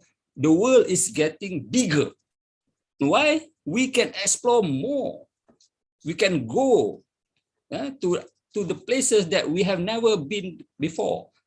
Because there are so many things that we can explore. The world is not smaller, but the world is bigger. Bigger here is in terms, we have so many opportunities. We have so many creative to explore the world, thanks to the technology and thanks also to the coronavirus. Yeah, so otherwise we will be practicing our old traditional curriculum structure. Okay, next please. Okay, these are the definition of this multi, inter, and trans. Aspect multi is, we have a program, we have 2 kinds of programs. Expansion of the main field by adding knowledge from a different field, but stay within boundaries, additive. Maybe in a education program, we are in a faculty of education. So meaning chemistry and mathematics. Okay, or chemistry and biology, and Bachelor of Education with chemistry and biology. Not only chemistry, but chemistry and biology, meaning that multidisciplinary. There is one example. Please go back. Back, please. The other one. No, this is forward. Back. Yeah, I'm still with this slide. Okay, interdisciplinary combination of knowledge from 2 or different fields. Yeah, without changing the knowledge, but it's interactive. Okay, for example, degree Bachelor of Management. Management is one field, and then we combine it with psychology, for example, because in a management, business management, or human resource development, in order to be a good officer in a resource development resource development in a company, the individual also must have a good command in psychology, in people psychology, how to handle people, not only how to manage people, but manage people technically, but also psychology. So that is interdisciplinary. Okay, transdisciplinary, we combine the 2 different fields. For example, engineering, electrical and mechanical engineering, for example. We call it mechatronic, mechanical and electronic. Electrical engineering and mechanical engineering. So that is the combination of 2 different disciplines, but it becomes another discipline, a new discipline that combines. And now we have AI, robotic, we have this drone, and so many things. Okay, the next one. Okay, the second is flexible and non-conventional. Okay, this is what the idea is, to promote access to education at any time and any place. It is flexible. You can enroll this semester, and then you can work you don't have enough money, you can work. Then next semester you can join back. Yeah, anytime, any place, and also with the aid of internet, anytime and any place. Okay. The second one is personalization and learner engagement. So learner is because it's personalized, it's on their interest, what they want to study. So when we design it, we have to make survey and what are the needs of the students out there. Okay, the third one, relation and partnership with industry. I think this is yeah. Okay. And then also the entry, yeah, the transition, progression, and exit, we can modify it. Yeah, we for traditional program, okay, entry requirement, maybe we can for now we have adult learners. Our student, not only the traditional student who are from high school, but we have also working student, adult student. So maybe they don't have the minimum requirement when they finish high school, but from their experience, work experience, yeah, they can have entry. Sometimes we call it a part-time students. Yeah, we have been practicing it part-time student. All right, next. Okay, the third, this is some of the example of the program. Yeah, okay. Maybe you are familiar, and most of our colleagues here are familiar, students. APEL and RPL. Okay, APEL is a system where we recognize. APEL stand for acquired, prior. Oh, no, acquired, accreditation of prior experiential learning. And RPEL is recognition of prior experiential learning. Okay, this system is designed, or this requirement, I'm sharing it with is in Malaysian perspective. Yeah, we have this one institution, MQA, Malaysian Qualification System. We recognize prior experiential learning. Okay. So, for example, when I said earlier, the student did not have a minimum requirement to enter university. They have to work, or due to family constraint, financial constraint, they have to work. So when they have work in those skill program or whatever they are in the area, they have gained the skill, and we can recognize them as an minimum entry requirement for them to further studies, to get degree, to get certification, and also and all that. Okay, ODL, I think everybody know, is online and distant learning. This is very flexible. Okay, anytime, anywhere. Okay, MOOC, I think everybody know MOOC, massive online massive open online classroom. Okay, UNP also have a MOOC website. Okay, mobility is maybe 1 year we can collaborate with another university. Student can go study 1 year in UNP, 1 year in UTM, and there are so many things. Gap year, okay, gap year, maybe we can allow students to take a break for 1 semester or 1 year to explore, but we have to design it. Not to go to holiday. Yeah, they must go. They must do some things that are related to them. Like like if we are in academic, we have this sabbatical leave, right? So maybe student also can have a sabbatical leave. With a KPI, they must have produced, you know, a small research. Writing books like a lecture, or producing a project. So it's a gap year, maybe. Yeah, we can try that. And then inter-university, joint program, we can get student can get degree both from UMP and UTM, and also and there are so many universities in Indonesia and all over the world. Okay, next, please. Okay, industry partnership. Yeah, this is very important because after graduation, and also the student, the important thing is student must get job, and the student must be competent according to the industry needs. So if our curriculum is not at par or not at the expectation of the industry, so the employability of our students will be low, yeah, and it reflects our program.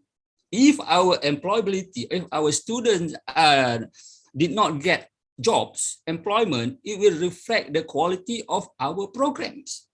You know, that is one of the indicators. So we can collaborate our curriculum with industry. We can at the design state, development state. What are the needs? So we must collaborate with them, inviting them as you know, examiner or advisor in our program, and also to not also design but implement and also evaluation. Okay, so these are the three: industry collaboration, industry input, and also involvement of curriculum design, learning, teaching, implementation, and also assessment. This is WBL or work-based learning. Okay, next please. Okay, these are some industry that we can collaborate. In Indonesia, I think there are many hundreds of industry. Okay, next please. Okay, global, provide exposure to global perspective, universal issues. Workable approach is through collaboration, dual program, double program, join with foreign countries and transnational. This is happening now actually, but we have to enhance. We have to think of more creative, innovative structure, how to design it. Yeah, global and teaching and learning approach, global classroom. Yeah. Now due to the COVID and also blended and enhancement of the blended learning, online learning, we have global classroom. We can organize with our partner university. We have also a partner with UNP. We have a lecture together in one subject. Okay, in one issue. In a certain course, the same course, UNP and also UTM, team teaching, one from UNP and one from UTM. So now we are actually we are doing this student mobility. Okay, hopefully when the pandemic it will not end. It will become endemic. We have to live with it. Yeah. Okay, enhance global recognition, strengthening global thinking, and also intercultural literacy. That is very important. Intercultural literacy, we must understand, respect other people's, other country culture. That's why some country in the world, especially the big power, they want to impose their culture, their culture on every country in the world. Cannot, because we human, we have so many traits, so many things, and we are happy living with it. So why we have to impose? They have to impose their values, their cultures. So this is one aspect. Okay, next please. Okay, this is global, for example, global cooperation with international universities and transnational. We, for example, we have our branches not only in our country but also in another country. I think in Indonesia also there are so many country universities, foreign universities. UTM, we have also a branch in Iraq, and that we offer with Iraq University. Okay, next.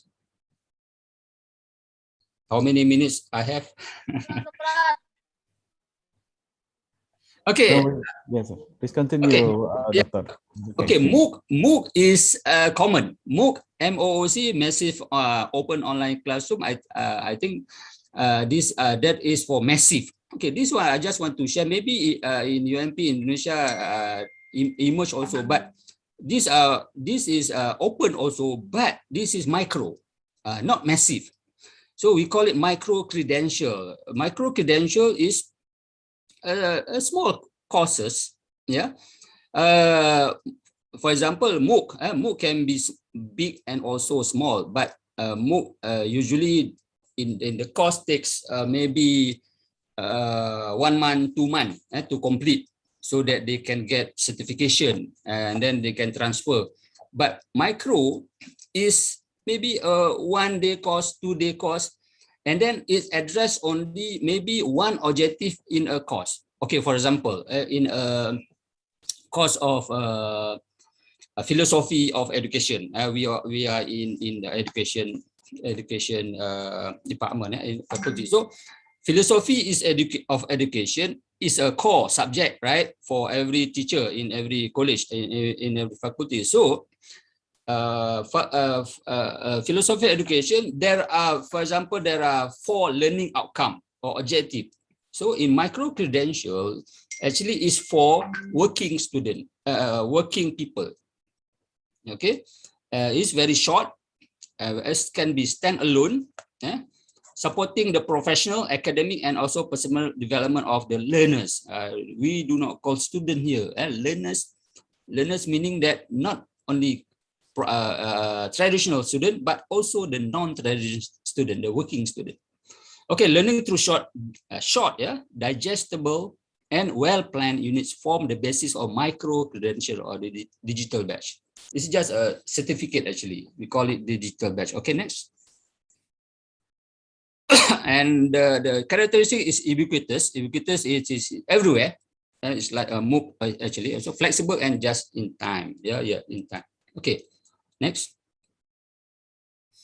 Okay, this is the traditional current scenario in higher education. This is why we have, for example, we have 120 credits in 4 years in Malaysian system. 120 credits in 4 years, or 45 credits. This is for masters.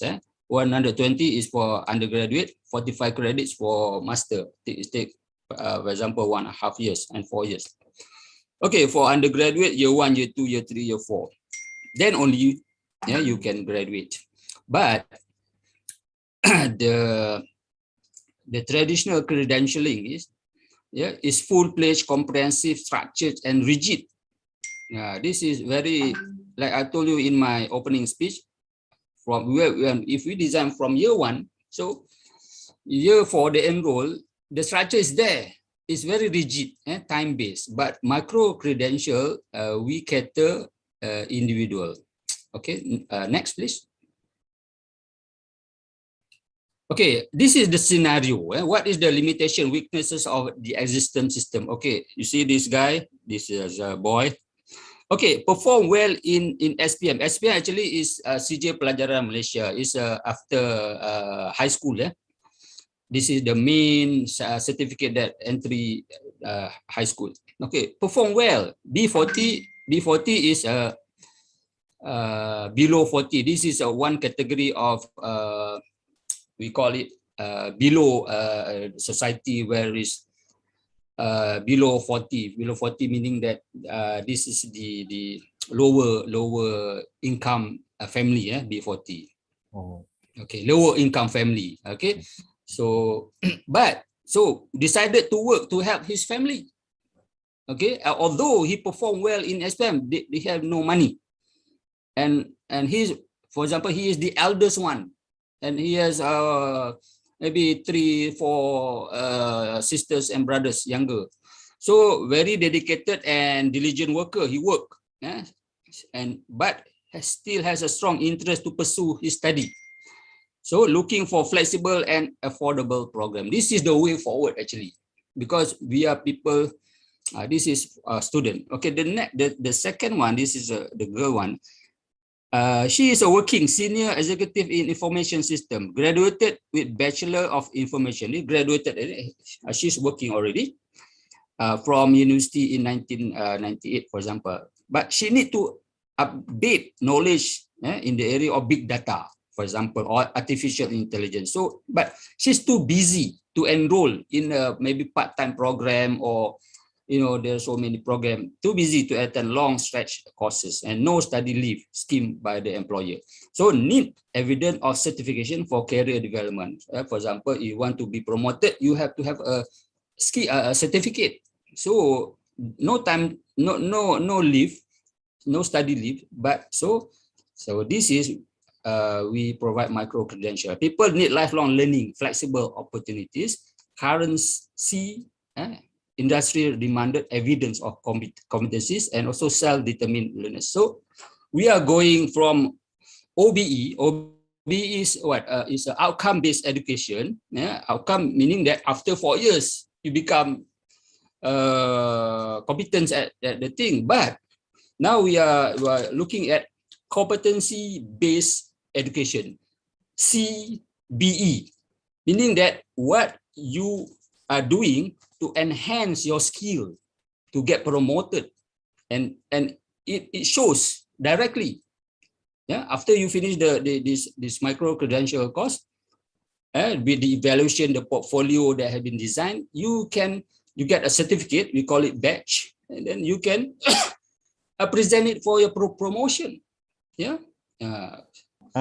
Pardon me to interrupt, Dr. Johari. I'm afraid our presentation time already. Okay. Okay. Maybe right. you want to conclude for okay. Just go through the slide. Because because this slide is all about micro credential. Actually, I have explained all the characteristic. Just go to the slide. Okay. Like this. Yeah, like this. Okay. So they can be online, and also they can small. The program, it may be one day, 2 day, but it when they accumulate it. For example, we got 3 micro credential, 1 credit, like that. Small. Compared to MOOC, you have to have a long time. Okay, next. This is from existing accredited program or for professional. Okay, next. Okay, next. The 2-day course. Okay, this is for professional, also for career development. Okay, next. Okay, these challenges here. Okay, I just want to mention micro credential is seen as a step forward. Vocationalizing. This vocational is hands-on. Hands-on, not only knowledge, theory, but hands-on. Then lack of institutional flexibility and resistance to change. And then lack of employer. Maybe some employer, they don't recognize the certificate. Okay, that is a challenge. Okay, that's why we have to engage with the. Okay, these are one of program master integrated from degree to master. 4 years become 5 years. You get 2 degree. This is you call a master bachelor integrated program. Okay, maybe the seminar organizer can distribute this PowerPoint. Okay, next. Okay, give me 2 more minutes. Next. Okay, next is the same thing. Okay, MOOC. Okay, Dr. Benny have mentioned this also. Okay, next. Okay, just next. Next.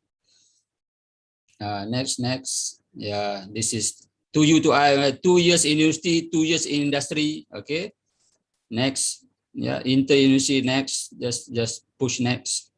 Double next. Undeclared major. Okay, undeclared major. Okay, I just go through Indonesia census 2020. The population is 270 million. So you have one of the biggest population in the world, and you can explore many things, not only traditional students but also working adults. Take this opportunity to expand our program to be sustained, to be relevant. The quality of program. So there are so many innovative chances out there. Okay, next. Okay, I think that's it. Thank you very much for the time given to share my experience. Sorry to take longer time. No problem, Dr. Johari. Me myself also feel like, oh, this is so interesting, but the time is Yeah. limit us for. Okay. Maybe, sir, maybe after this, may we share your PowerPoint? Sure. You can distribute, no problem. Because this is an interesting ideas and interesting point of view, and I think many of participants and audience here got so many questions for you, sir. I believe Okay, there's many please. questions If here. you have time, I will answer what I can. Okay, sir. Let's begin the question and answer session. Allow me for a moment. Can I stop share the Sure, slide please. Yes, Yeah. thank you. Thank you. Okay, we'll begin with the question from Mehmet. Okay, it's from there's another. Okay. From Mehmet Asmat. Yeah. Okay. How to design a flexible curriculum for online learning so that it is flexible, so that when it is implemented, possible to make changes to suit condition in online learning. Okay. All right. So flexible. Okay. First, you have to form a task in your university or in your faculty, and you must make changes. Actually, we talk about top down, the policy first. Yeah, the policy first. You have to with flexible curriculum for online learning. Actually, the online is just a medium. Yeah, and it enhance actually online delivery. Okay. For example, we have more we have this I share micro credential. They don't have to enroll officially in the university. Maybe the student do not enroll as a student there. They can enroll in our courses like more credential, and we give them flexibility. Maybe we have this once the time that we must agree on. That is the flexibility. Flexibility here, okay. And also one of the important thing when we design a flexible curriculum, we have to make survey what our customer want.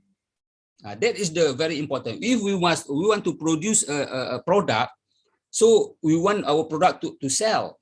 So, for example, you design a car is very bad design, nobody will buy it. So we have to survey. This is very important. Survey not only students, not only adult, but also the industry. What the industry needs, what are the learners needs, and then from there you can design. Yeah. Okay. That in short, the most important thing, we have to have a survey, the needs survey, needs analysis. Okay. Okay, sir. That's the answer for Sophie. And second question from Mehmet Chasmat, I believe. Here. Question, Honorable Dr. Johari, how to design a flexible curriculum for online learning so that is flexible, so that when it is implemented, possible to make changes to suit the conditions in online learnings. Many thanks, Mehmet Chasmat. Okay, actually, I have answered the question there, but okay, how to be flexible? That's why you have to do needs analysis. Okay, for example, the content of the curriculum, that is one. The delivery, how to deliver, what we have survey, what is the easiest way? Not okay, online, of course, online. Yeah, but we must provide many platforms, not only one. That is the challenges. You only provide one platform. Yeah, so maybe our student, our potential learner, I will call it learner and not students, have problem. They cannot access Zoom. Maybe For example, here we have Zoom and also what broadcasting this in YouTube, right? So YouTube is a much lower platform using much less data, maybe. So that is the consideration, the platform that we have to consider. This is the technology part. Yeah. All right. Okay, sir. The third question from Lukman Hakim. He asked you, quoting from you, sir, the curriculum is global. I want to ask, what is the form of the basic curriculum that is global and we can use it in designing the basic curriculum, and how to make the design of an ordinary curriculum into a global? Okay, there are you can innovate curriculum, not on there's a structure actually. Yeah, there are so many form of global meaning you work with another university, you design the curriculum with university, maybe 1 year in UMP, 1 year in UTM, 1 year in Singapore, 1 year in Philippines. So we have a consortium of university. That is big, but we have to move forward. In Europe, they have this consortium. You can get a degree. Yeah, 1 year you study in UK, 1 year you study in France, 1 year you study in Spain, and 4 years you study. You get the experience that is global. So the student not only have the experience of in his or her own system only, but also in another system. So that is the way forward. Now, okay, online, we don't have to go there.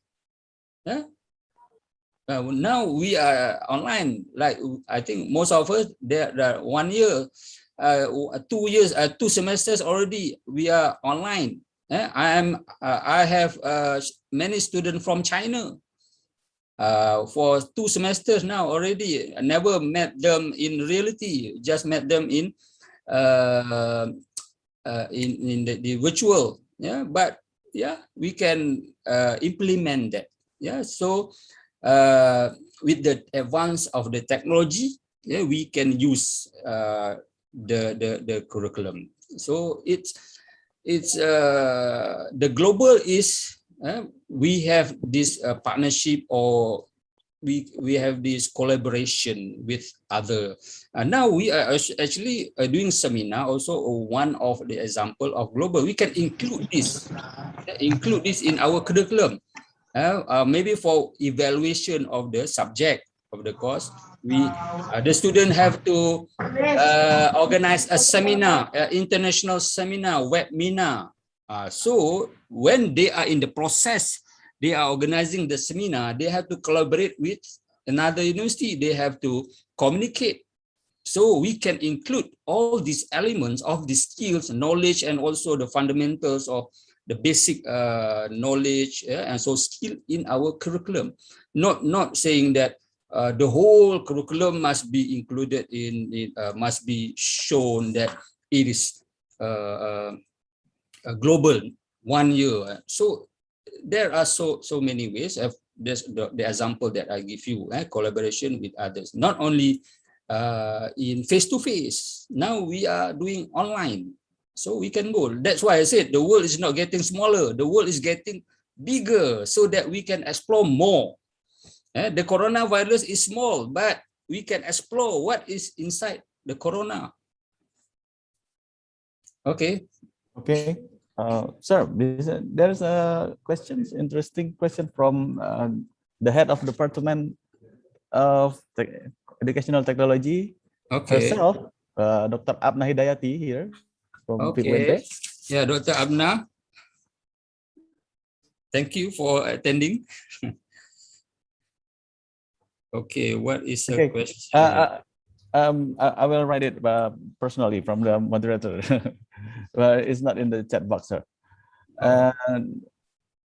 Ms. Abna asking you about your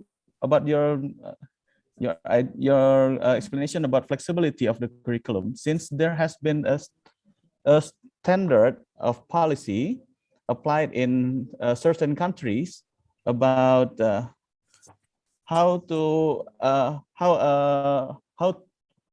a qualification for the graduates, yes, for example, for finding a job or getting a job, there's some limitations. Okay, How we now can, we are, yes, yeah, sir. I understand the problem, the question. Yes, sir. There is a concern of quality or standard that are imposed by maybe the Ministry of Higher Education in Indonesia, for example, yeah, or the standard that must be met by the Board of Engineers actually, or the Ministry of Education for teachers, for example, yeah. Okay, that's why we have to collaborate with these people, this agency that control the standard.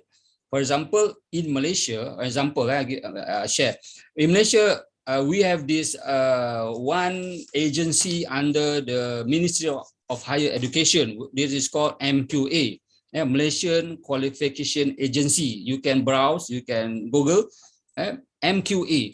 So the universities are always in discussion with this MQA. MQA is actually under the Ministry of Higher Education. So this agency collaborating with our university in Malaysia to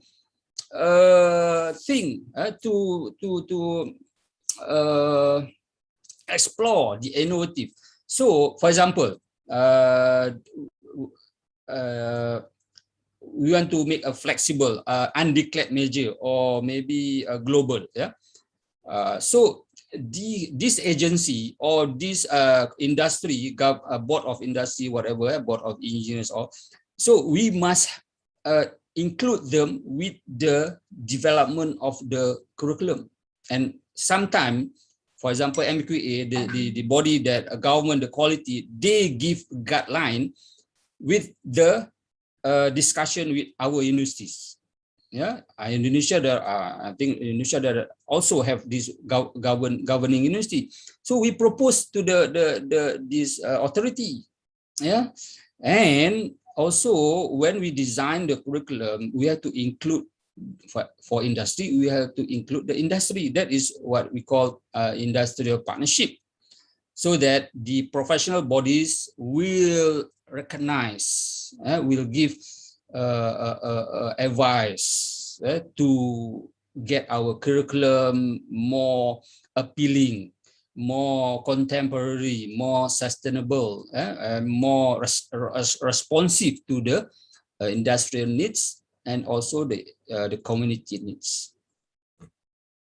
I think that helps. So the important thing, we have to get, maybe the authority have to issue a proper guideline that must be discussed first. And if we, for example, private universities, they are very aggressive in selling their programs, and they come in very innovative curriculum structure, curriculum type. Not only, for example, now the employability problem.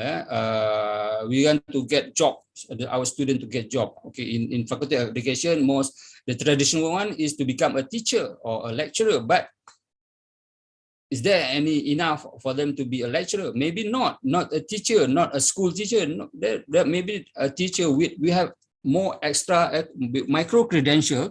We can offer extra certification. Yeah, extra certification. That's why the challenges is we have to include, when we design maybe professional qualification, a certificate to get additional value of our degree. Yeah. So this is what our product, our student, our graduates differ from other university.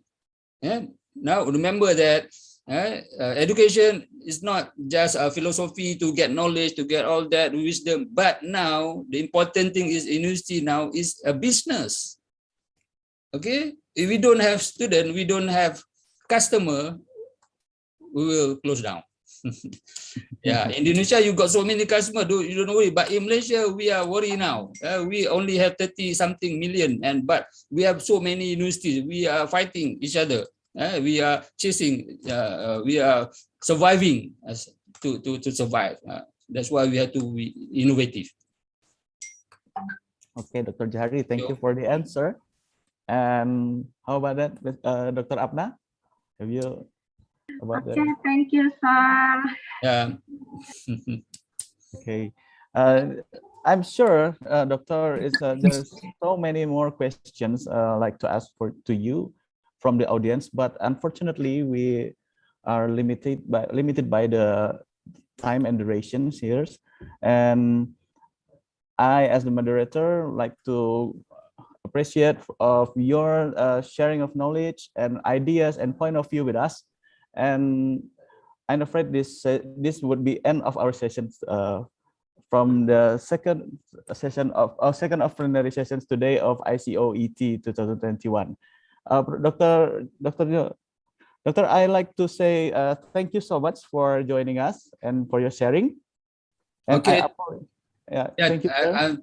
Thank you very much also for the faculty FIP Ilmu Pendidikan for inviting me to give my share my knowledge and my experience. I hope we can improve our education for future and also sustainable education. Thank you very much. Thank you for you too, Dr. Jahari. And for the participants or the audience that who the questions not delivered to the speakers, we are really sorry and we apologize. And by this we close the session, and I'm your moderator Julian Fikri MA, giving back the screens to the MC. Please get back to the MC. Thank you. Assalamualaikum warahmatullahi wabarakatuh. Waalaikumsalam warahmatullahi wabarakatuh.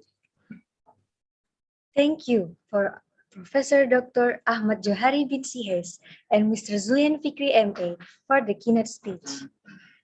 Excellencies, participants, ladies and gentlemen, for the third seasons, which will be presented by Professor Dr. Alwen Bentri MPD from Universitas Negeri Padang, Indonesia.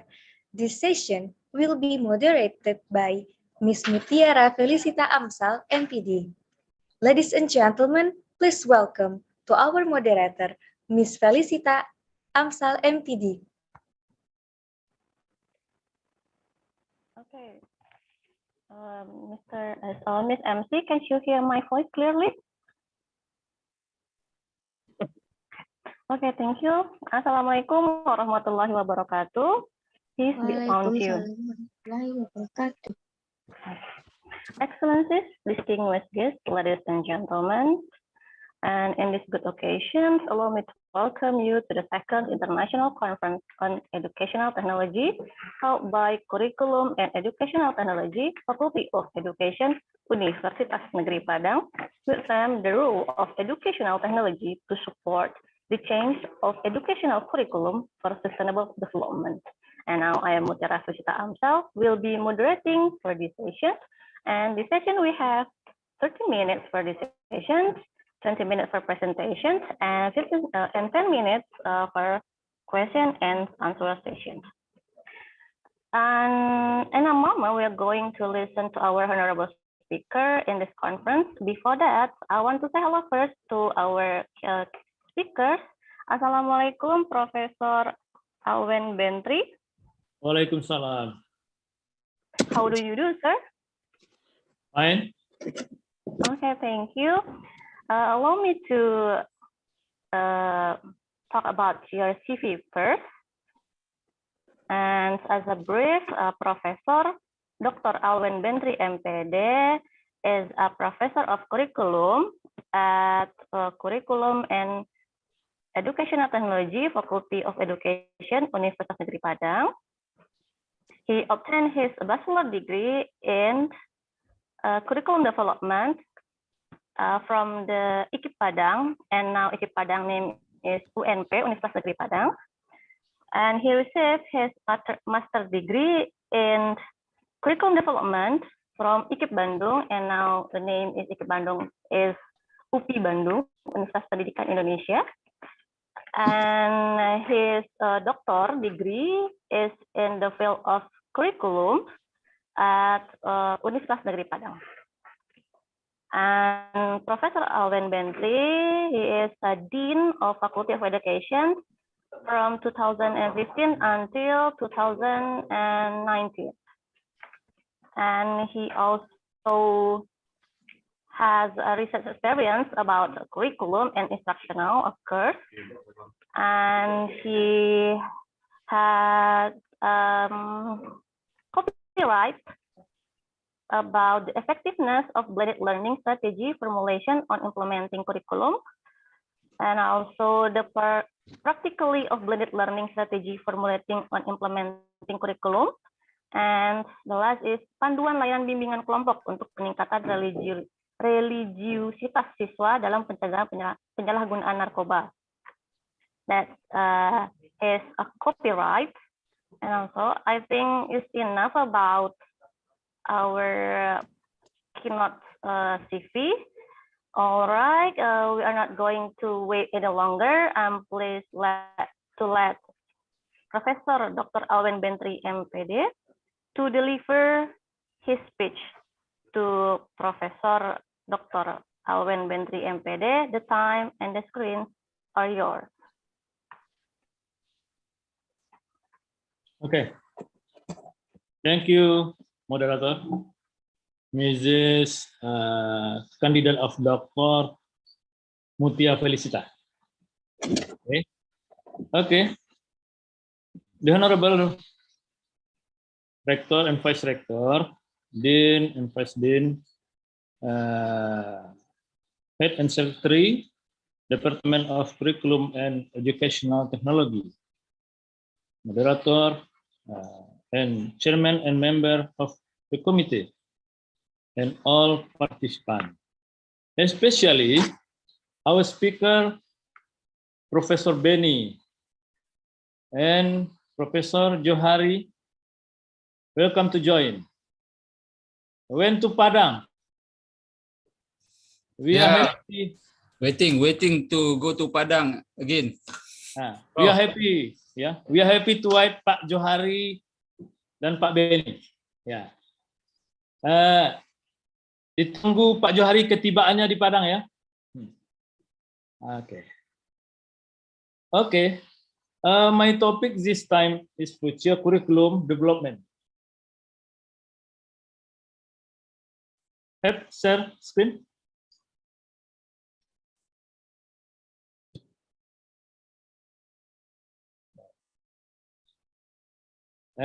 Moderator, and before that, ask permission to speak into language Indonesian in English. Okay. Okay, sure, sir. Okay, my topic this time is future curriculum development in the frame of change. Ya, di pengembangan kurikulum masa depan di dalam bingkai perubahan. I will not discuss the definition, function, curriculum again, because Professor Benny and Professor Johari already delivered it.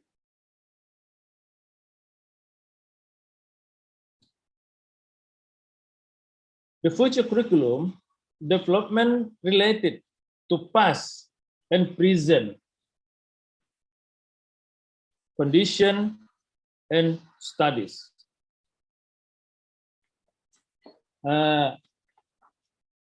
Next. Okay. Curriculum development past into future. Yeah.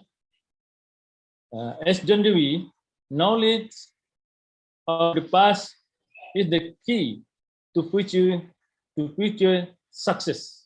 Ya, bahwa pengetahuan masa lalu adalah kunci sukses masa depan.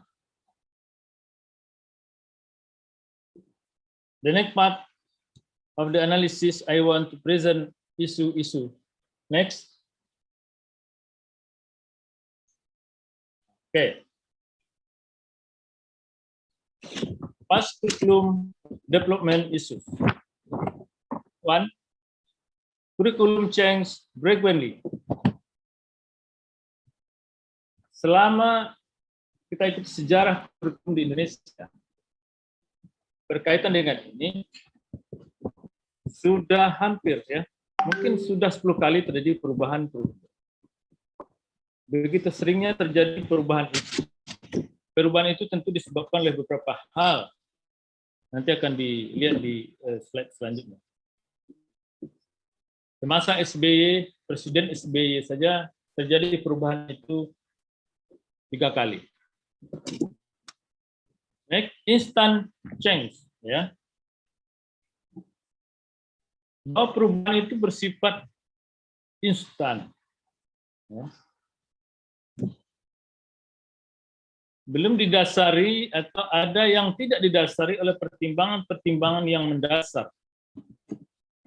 Pengkajian yang luas dan riset yang mendalam tentang itu. Ini kita lihat kita analisis dari berbagai macam artikel dan kondisi-kondisi real yang ada. Berikut, there is a political interest, bureaucracy, political authority. Dalam hal ini terkait dengan adanya kepentingan politik birokrasi, politik penguasa. Dengan kekuasaannya atau dengan kekuasaan yang dimiliki, kurikulum bisa diutak-atik. Seperti jam pelajaran ditambah tanpa pertimbangan-pertimbangan yang komprehensif. Jamnya dikurangi, mata pelajaran ditambah, atau dihilangkan, atau dimunculkan yang baru. Itu kita sebut dengan there is a political interest, political authority.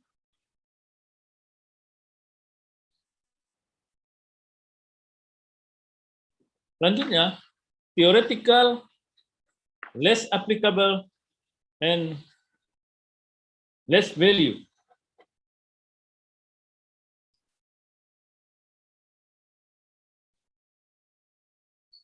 Kurikulum masa lampau lebih bersifat teoritis, teori-teori yang banyak, mengutamakan kognitif dan minim dengan aplikasi, minim dengan nilai-nilai.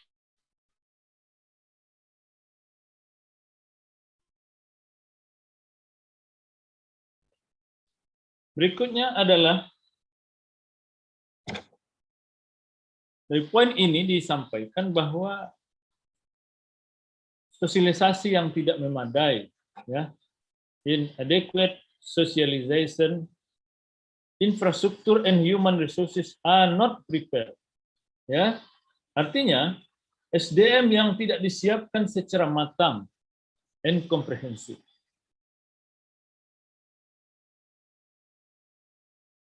Satu sekolah kadang hanya disiapkan hanya beberapa guru saja, tidak semua guru. Sosialisasi yang hanya berlangsung dengan kadang 1 hari 2 hari saja, kemudian berhenti di situ dan tidak ada sustainability-nya. Ini pada masa lalu. Next.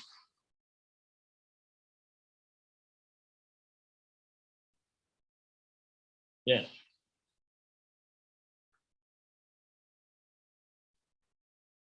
The curriculum is frequently claimed not responsive, not flexible. Ya, artinya sering disampaikan oleh para pengamat, para pemerhati pendidikan, bahwa kurikulum masa lalu bahkan masa kini kurang responsif, tidak fleksibel. Tadi Pak Profesor Johari menyinggung persoalan fleksibilitas kurikulum, ya. Kurikulum fleksibel.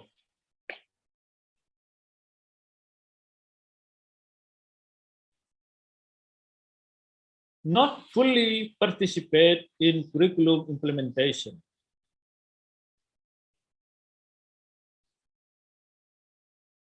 Di sini dimaksudkan adalah pihak-pihak yang bertanggung jawab dan yang berkepentingan masih setengah hati ikut serta mensukseskan pengembangan kurikulum,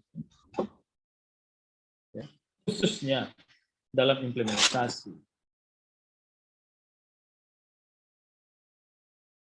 Manakala implementasi berlangsung, seluruhnya tanggung jawab hampir dibebankan kepada guru. Tapi pihak-pihak yang kompeten boleh dikatakan belum sepenuhnya mendukung, mensupport pekerjaan guru di lapangan. Inilah yang dikatakan bahwa pihak-pihak lain masih setengah hati dalam mendukung implementasi kurikulum.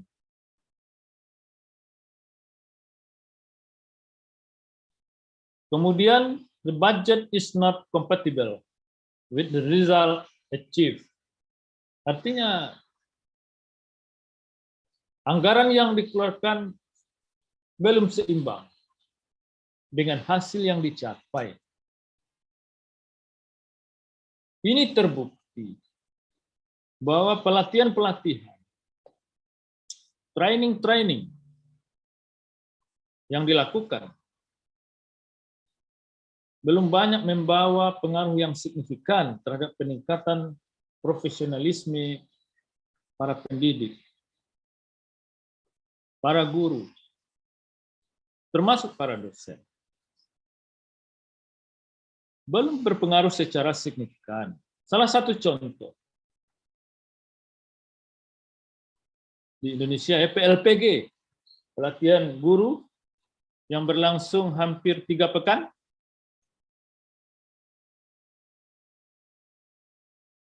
dengan mengeluarkan dana yang miliaran, bahkan mungkin triliun. Sosialisasi yang dilakukan terhadap kurikulum 2013 yang begitu memakan biaya yang besar, anggaran yang besar, tetapi hasilnya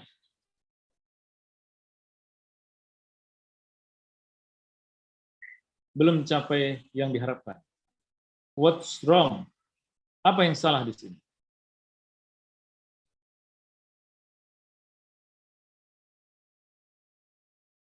Selanjutnya, unsatisfactory human resources.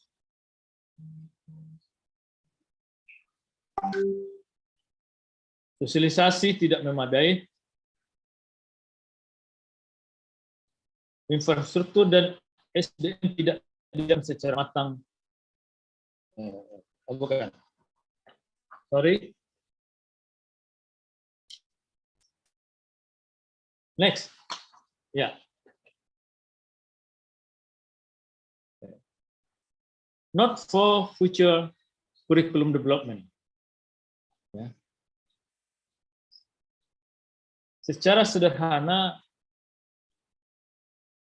dimaknai di sini adalah kegagalan merespon. Jadi artinya ini catatan penting ya.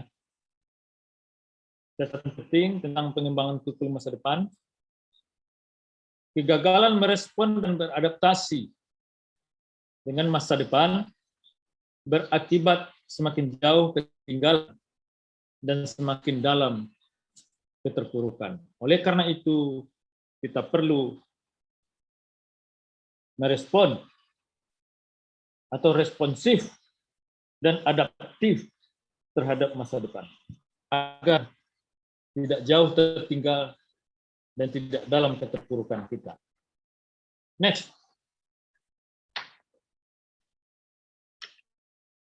Next.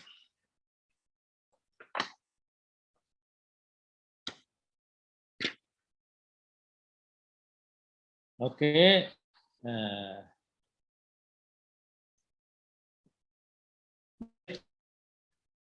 Ini adalah semacam apa namanya? We must understand developing future curricula is the characteristic of the millennial generation,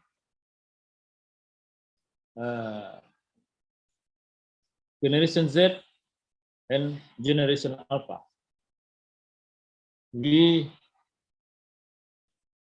know konten seperti apa yang menarik.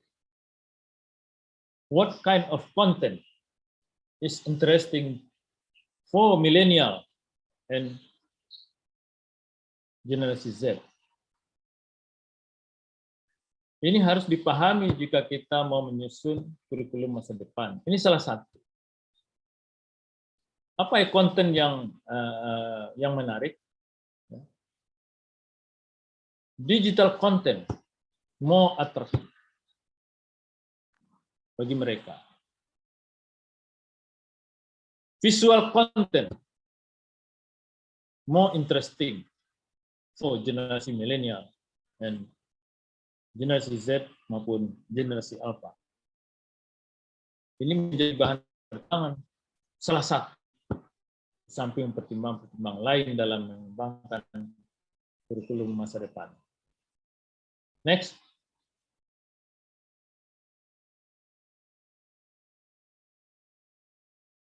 Ini generasi Alpha. Next. Next. Nah, let's see. Back. Go to.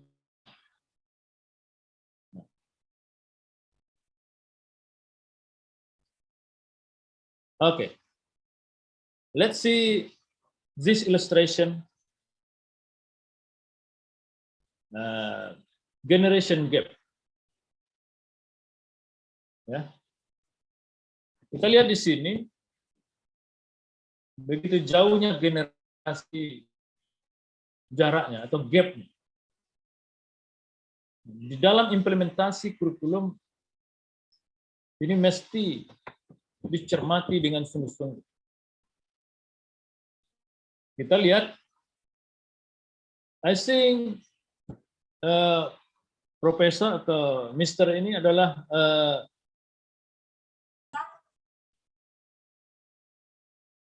boomer generation ya. Dan si Mangkuta atau si John ini millennial or Z generation. Pengetahuan begitu jauh, budaya begitu jauh. Nah, oleh karena itu di dalam implementasi ini sangat penting untuk diamati ya, dicermati. Next.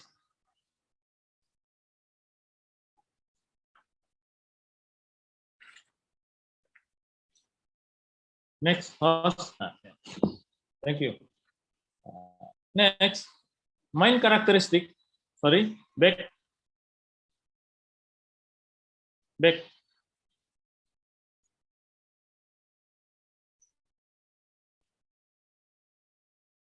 slide. Main karakteristik ya. Oke. Karakteristik of the future curriculum. Ya.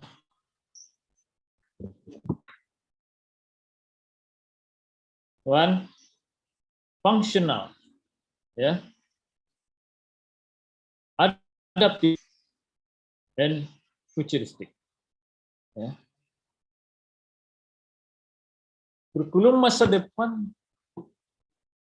harus mampu membuat anak hidup dan bekerja dalam dunia global seperti yang disampaikan oleh Pak Profesor Jahari tadi. Dunia global, lokal, multicultural, and digital societies.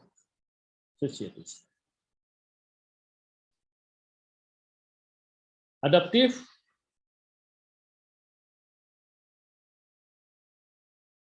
harus mampu menyesuaikan, ya, kurikulum harus mampu menyesuaikan dengan perubahan sosial politik,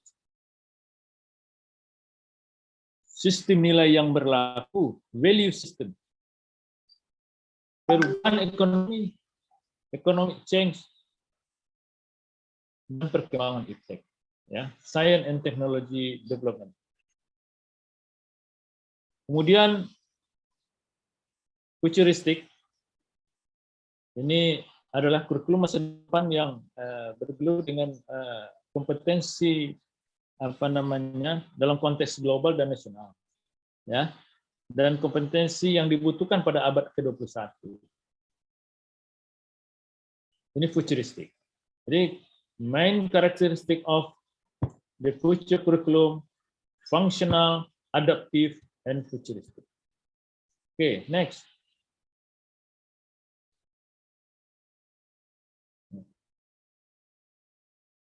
Oleh karena itu, perlu dilakukan perubahan kurikulum.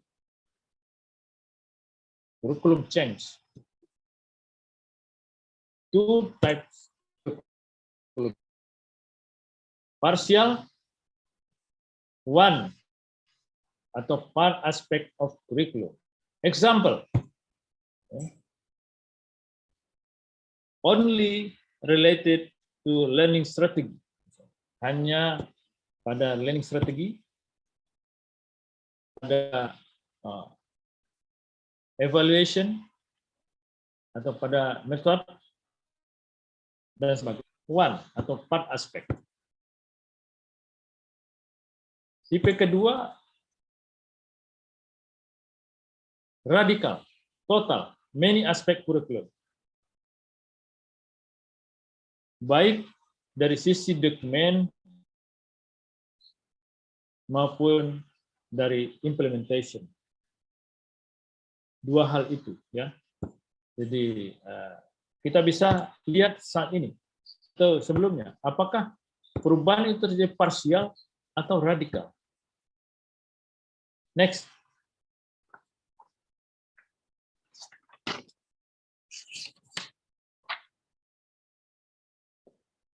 Curriculum change reason.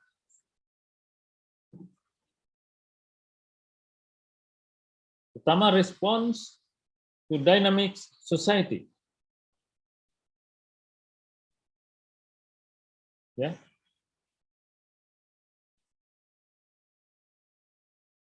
Perkembangan, dinamika masyarakat. Continuous improvement. Penyempurnaan yang berkelanjutan.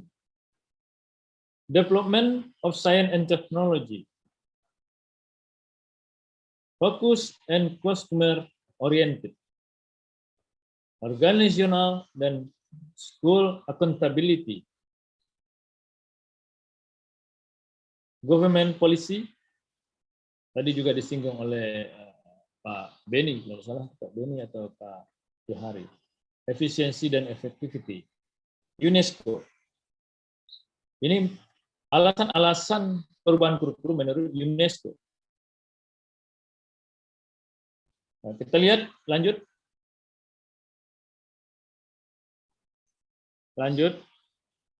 Next. Ya. This determinant factor in curriculum change Indonesia. Jadi ada faktor-faktor determinan perubahan kurikulum di Indonesia. Change in the country ideology. perubahan ideologi negara. Jika terjadi perubahan ideologi negara, maka akan terjadi perubahan-perubahan. Ini salah satu. Perubahan tujuan negara dan tujuan pendidikan.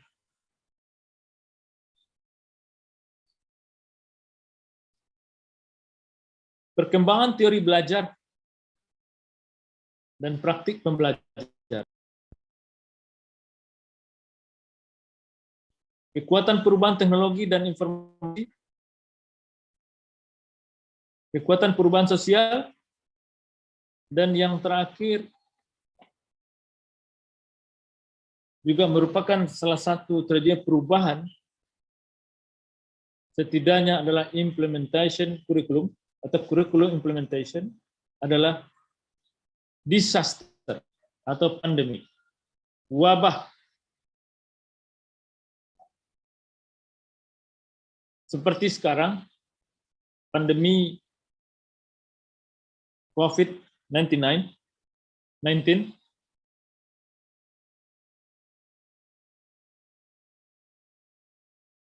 terjadinya perubahan remodel pembelajaran kita atau strategi pembelajaran kita dari dominan tatap muka menjadi sekarang ini daring atau online learning, atau mungkin yang lebih tren blended. Next.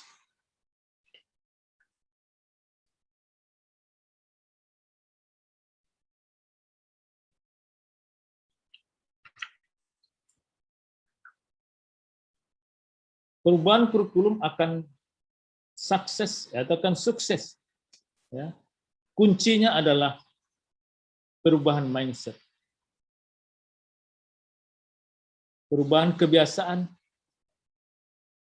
dan kemampuan beradaptasi. Omong kosong akan terjadi apabila tidak terjadi mindset, perubahan mindset. Apabila tidak terjadi perubahan kebiasaan dan tidak adaptif. Inilah kunci keberhasilan perubahan kurikulum itu. Bagaimanapun pelatihan-pelatihan, sosialisasi,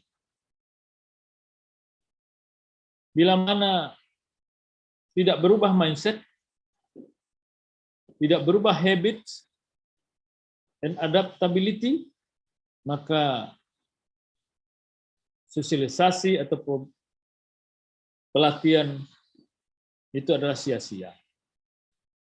Tidak ada gunanya. Itu yang dikatakan anggaran terbuang dengan sia-sia. Berikut, next.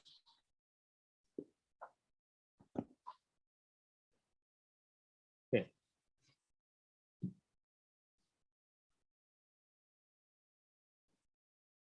Curriculum development in a frame of change.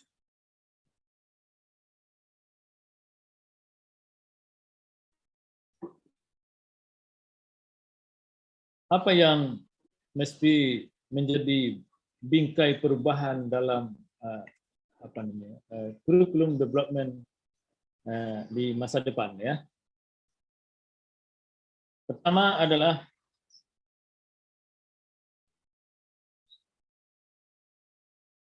event and quality curriculum socialization activities. Kegiatan sosialisasi harus bermutu, merata. Jika itu dilakukan, ya, jika merata, jika bermutu,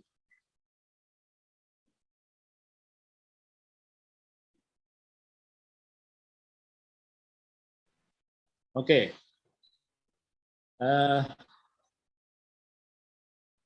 Sebentar lagi waktu saya sudah diperingatkan oleh moderator. Ya. Kemudian harus responsif, mampu mengantisipasi kebutuhan sosial, sistem nilai, dan perkembangan iptek. Ya. Kemudian kurikulum yang dikembangkan harus fungsional, ya, harus fungsional, harus adaptif, dan menghasilkan anak bangsa yang survival.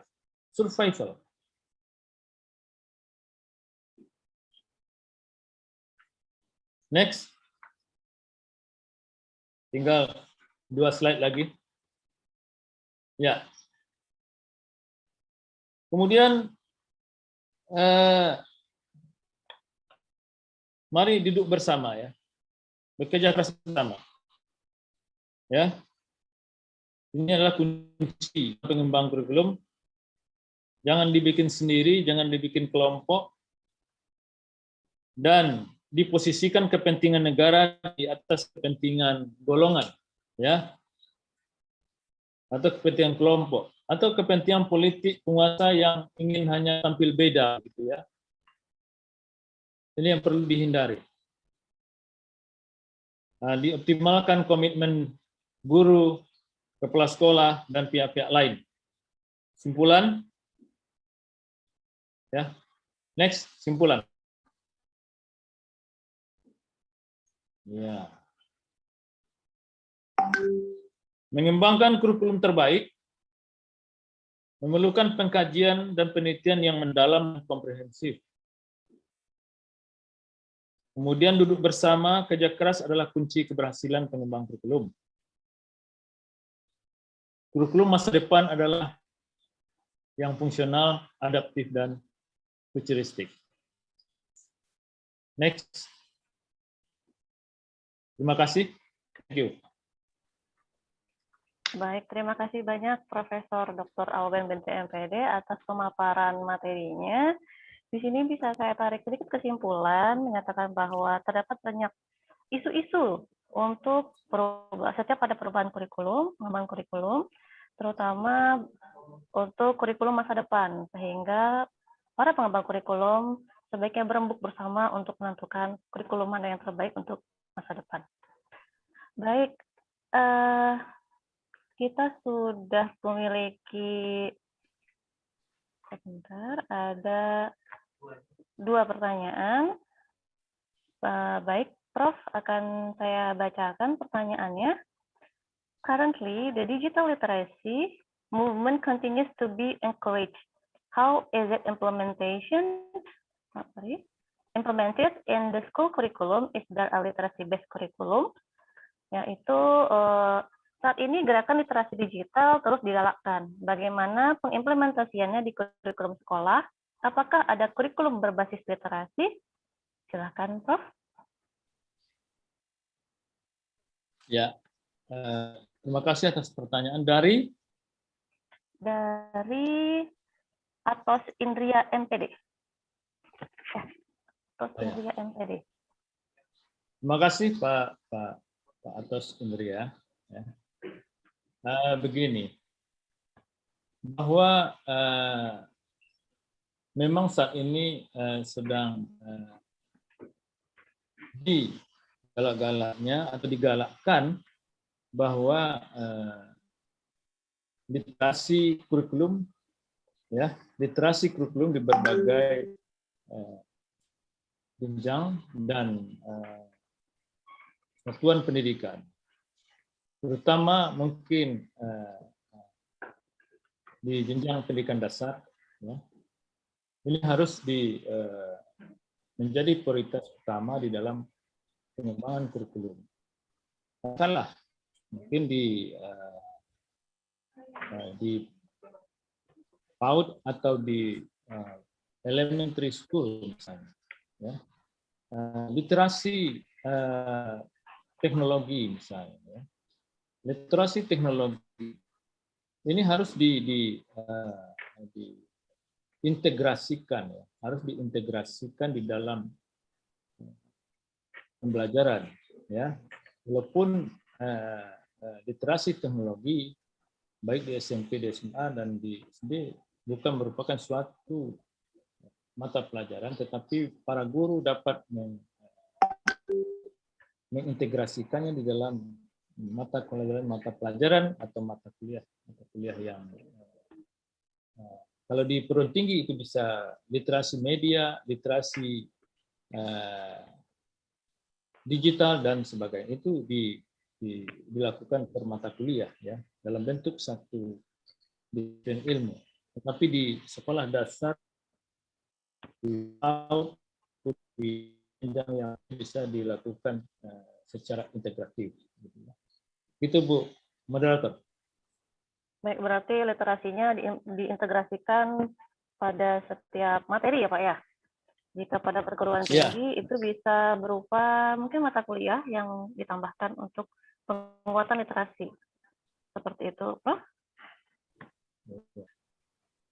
Oke, baik, itu jawaban dari pertanyaan Bapak Atos Indria MPD. Now we move to the second question. Silakan, ada yang lain?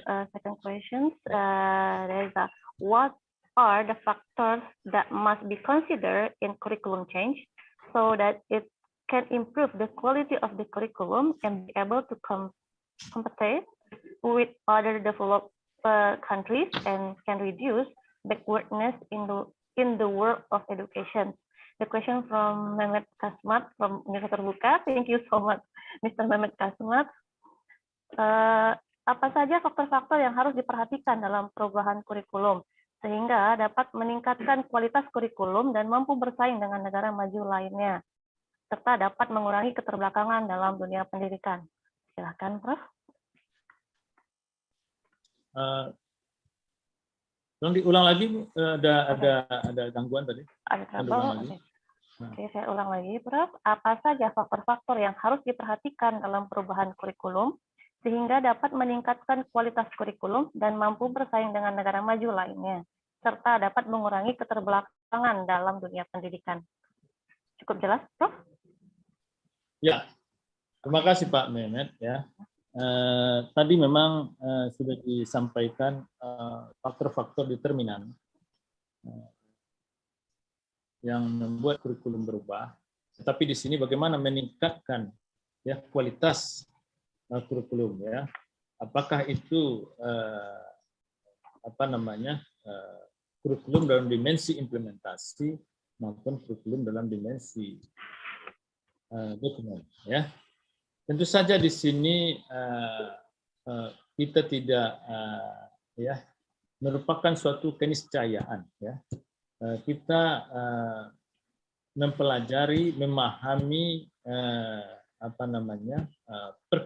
perkembangan yang terjadi, terutama perkembangan teknologi, ilmu pengetahuan, apalagi dengan saat ini sedang berlangsung era revolusi industri 4.0, maka karakteristik era 4.0 ini menjadi bahan masukan, bahan pertimbangan, bahan input bagi pengembangan kurikulum yang lebih baik atau kurikulum terbaik yang harus kita hasilkan. Di samping itu, bahwa dalam mengembangkan kurikulum ini kita harus bersama-sama begitu ya, bekerja sama, tidak hanya kalangan-kalangan birokrasi, bukan hanya kalangan-kalangan pakar, tetapi merupakan perpaduan di berbagai kalangan, di berbagai pihak untuk melihat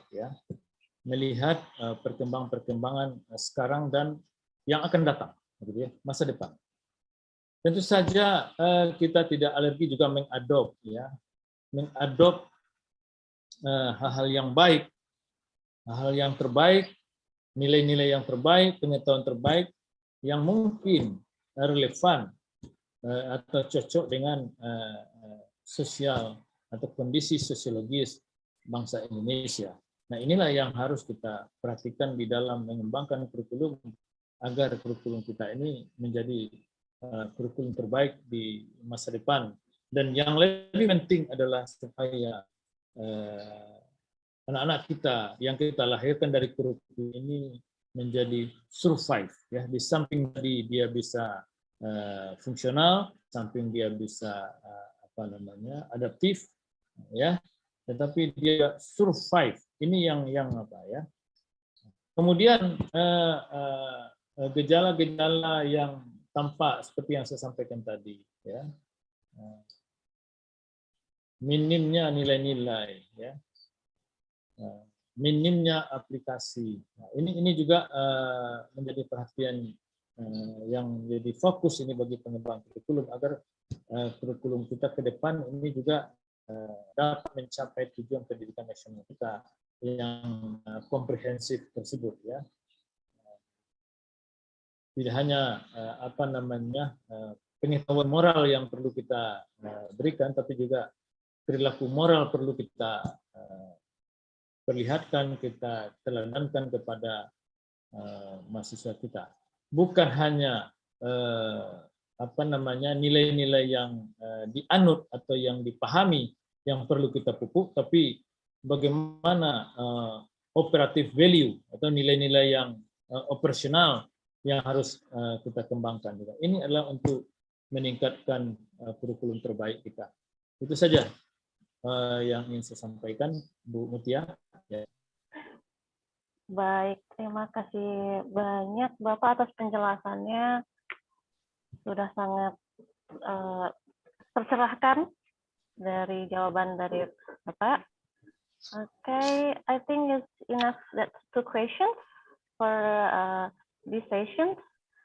And so I would like to say thank you so much to Profesor Dr. Aulen Bentri, MPD. Terima kasih banyak Bapak sudah membagikan pengetahuannya kepada kita semua pada konferensi internasional hari ini. And thank you so much for ladies and gentlemen who fully attention and participate in this session. And before that, I want to say something. Once look back with appreciation to the brilliant teachers, but with gratitude to those who touch our human feelings. The curriculum is so much necessary raw material. But warmth is the vital element for the growing plant and for the soul of the child. Young. Okay, I am Mutiara Sita Amsa, would like to apologize to any inconvenience, mistake, words, and deeds.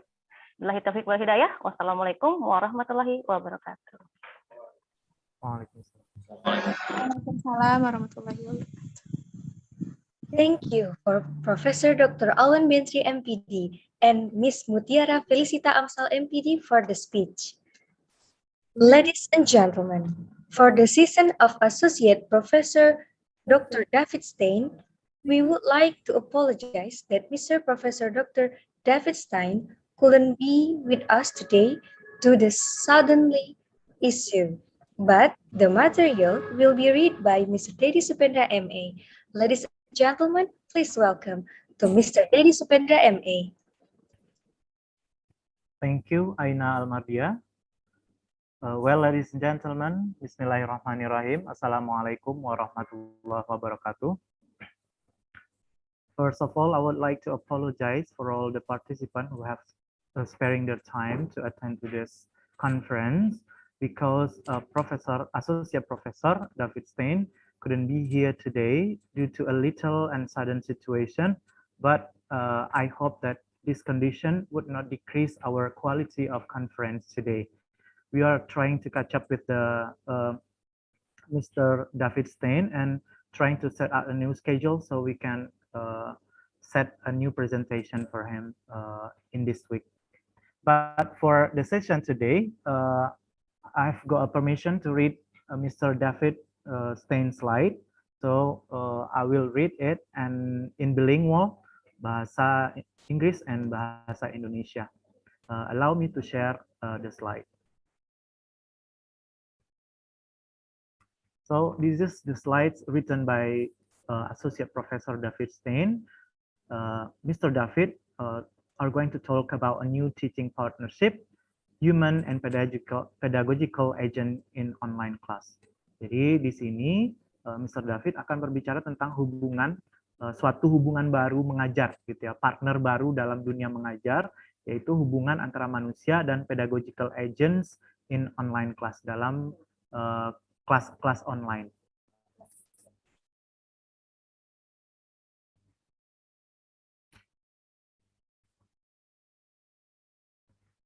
This is Mr. David Stein, PhD from College of Education and Human Ecology, and I will read some of his curriculum vitae. Mr. David Stein graduated from University of Michigan for PhD in 1976 and have been a visiting professor in several universities in China from 2016 to January 2021. But now, Mr. David Stein is an associate professor in the Ohio State University, College of Education, School of Physical Activity and Educational Services, and Coordinator School Nurse Licensure Program, Columbus, Ohio, from 1996. Associate Professor David Stein have been rewarded with some awards and honors. For example, in 2017, he got Best Practice Award in Distance Learning or Technology for Adult Learners, Commission for Distance Learning and Technology, American Association for Adult and Continuing Education, Memphis. And so we go on to the slides, ladies and gentlemen. In the first slide, Mr. David Stein talking about our pandemic. I can say it's our pandemic, COVID-19, as we noticed that we have been encountering the COVID-19 outbreak for almost 2 years, but we can see it from two perspectives, pro and contra. So here, Associate Professor Mr. David said that there are some pro situation that we can count in COVID-19 pandemic. First, increased number of online courses, synchronous teaching and learning, students in multiple locations, challenge traditional roles, allowed greater social interaction, and increased response times. Jadi di sini ada beberapa situasi positif yang bisa kita ambil ya, nilai-nilai positif yang barangkali bisa kita ambil dari situasi pandemik sekarang, yaitu meningkatkan jumlah dari adanya kursus-kursus online, kemudian belajar dan belajar secara sinkronus, lalu student bisa belajar dari multiple location atau lokasi-lokasi yang berbeda, kemudian peran-peran tradisional yang selama ini kita gunakan bisa diberikan tantangan untuk bisa memperbaiki, mungkin menjadi lebih baik lagi sesuai dengan kebutuhan dan perkembangan zaman. Juga nanti secara positif kita bisa melihat bahwa adanya social interaction yang lebih baik, diharapkan seperti itu, dan increase response times, jadi ada waktu-waktu respon yang meningkat. Sementara di satu sisi secara negatif kita melihat ada replicated the classroom, focus on times and place and maintaining engagement and interaction. Jadi bagaimana kita membawakan classroom yang biasanya kita gunakan di dalam traditional way ke dalam online classroom ini. Lalu kita bisa fokus kepada waktu dan ruang yang tercipta di dalam virtual room, online learning. Kemudian bagaimana kita memaintain engagement atau keterlibatan, merasa terlibatnya si mahasiswa ini dan interaksi mahasiswa ini di dalam proses pembelajaran online di masa pandemi COVID-19 ini. Kemudian di quality challenge, ini ada beberapa highlight yang dicoba disampaikan oleh Mr. David, yaitu how to maintain interaction, instructional effectiveness, and reduce attrition in large online classes. Di sini bagaimana kita bisa menjaga interaksi antar siswa atau antar guru dengan siswanya sehingga bisa meningkat kualitas pembelajarannya di masa pembelajaran online ini. Lalu adanya effectiveness, bagaimana pembelajaran bisa menjadi lebih efektif dan mengurangi kesia-siaan gitu ya, karena terlalu besar kelas yang kita buka di dalam online ini sehingga munculnya banyak gangguan. Nah, bagaimana caranya kita mengurangi gangguan tersebut, itu adalah challenge yang barangkali kita hadapi dan harus kita sikapi secara positif. Nah, di sini ketika kita membicarakan tentang large online classes, Mr. David said, what is large in online course? Sebesar apa sih kelas di dalam online course ini? Nah, di sini dikatakan bahwa optimal class size itu tidak lebih dari 14 partisipan. Dan large class size itu adalah 15 sampai 30 partisipan. Very large size itu adalah 30 partisipan. Di sini Mr. David mention that size does matters.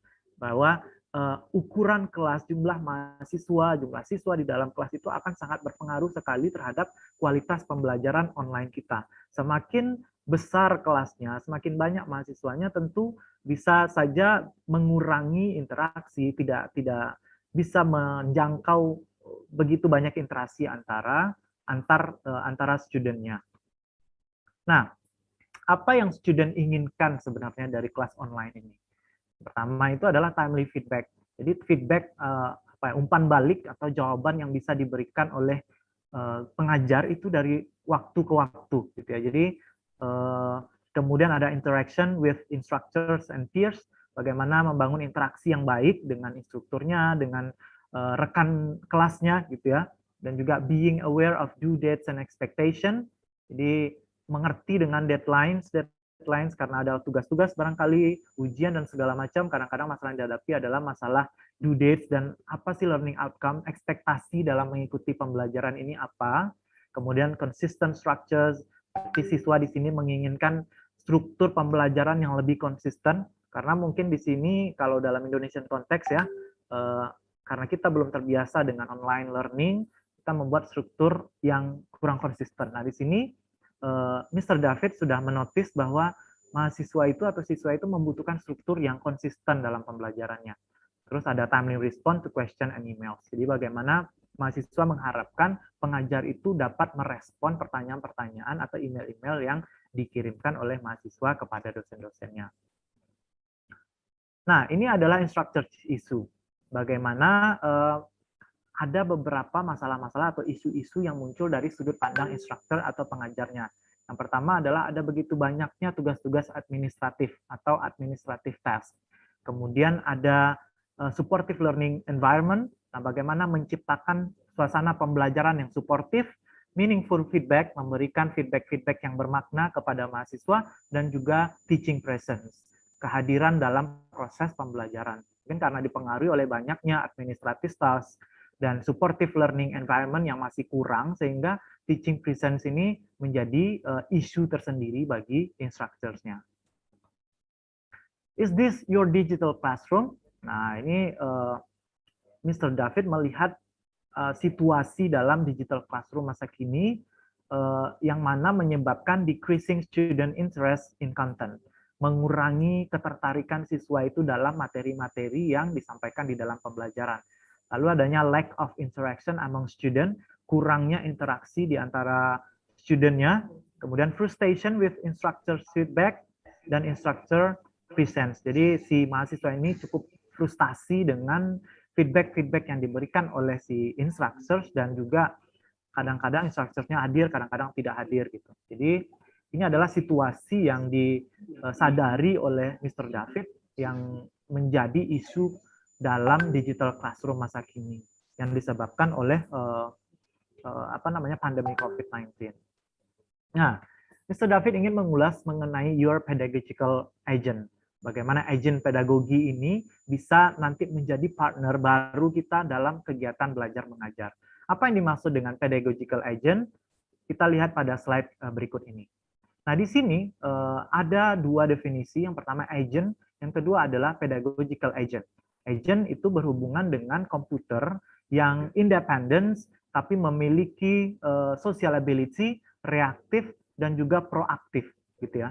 Tetapi dalam konteks yang lebih spesifik pada pedagogical agent, di sini disebutkan bahwa pedagogical agent ini mendiami a learning space, jadi dia berada di dalam sebuah ruang pembelajaran yang mana dia menjadi monitoring, gitu ya, pengawas educational transaction, dan beroperasi berdasarkan instruktur,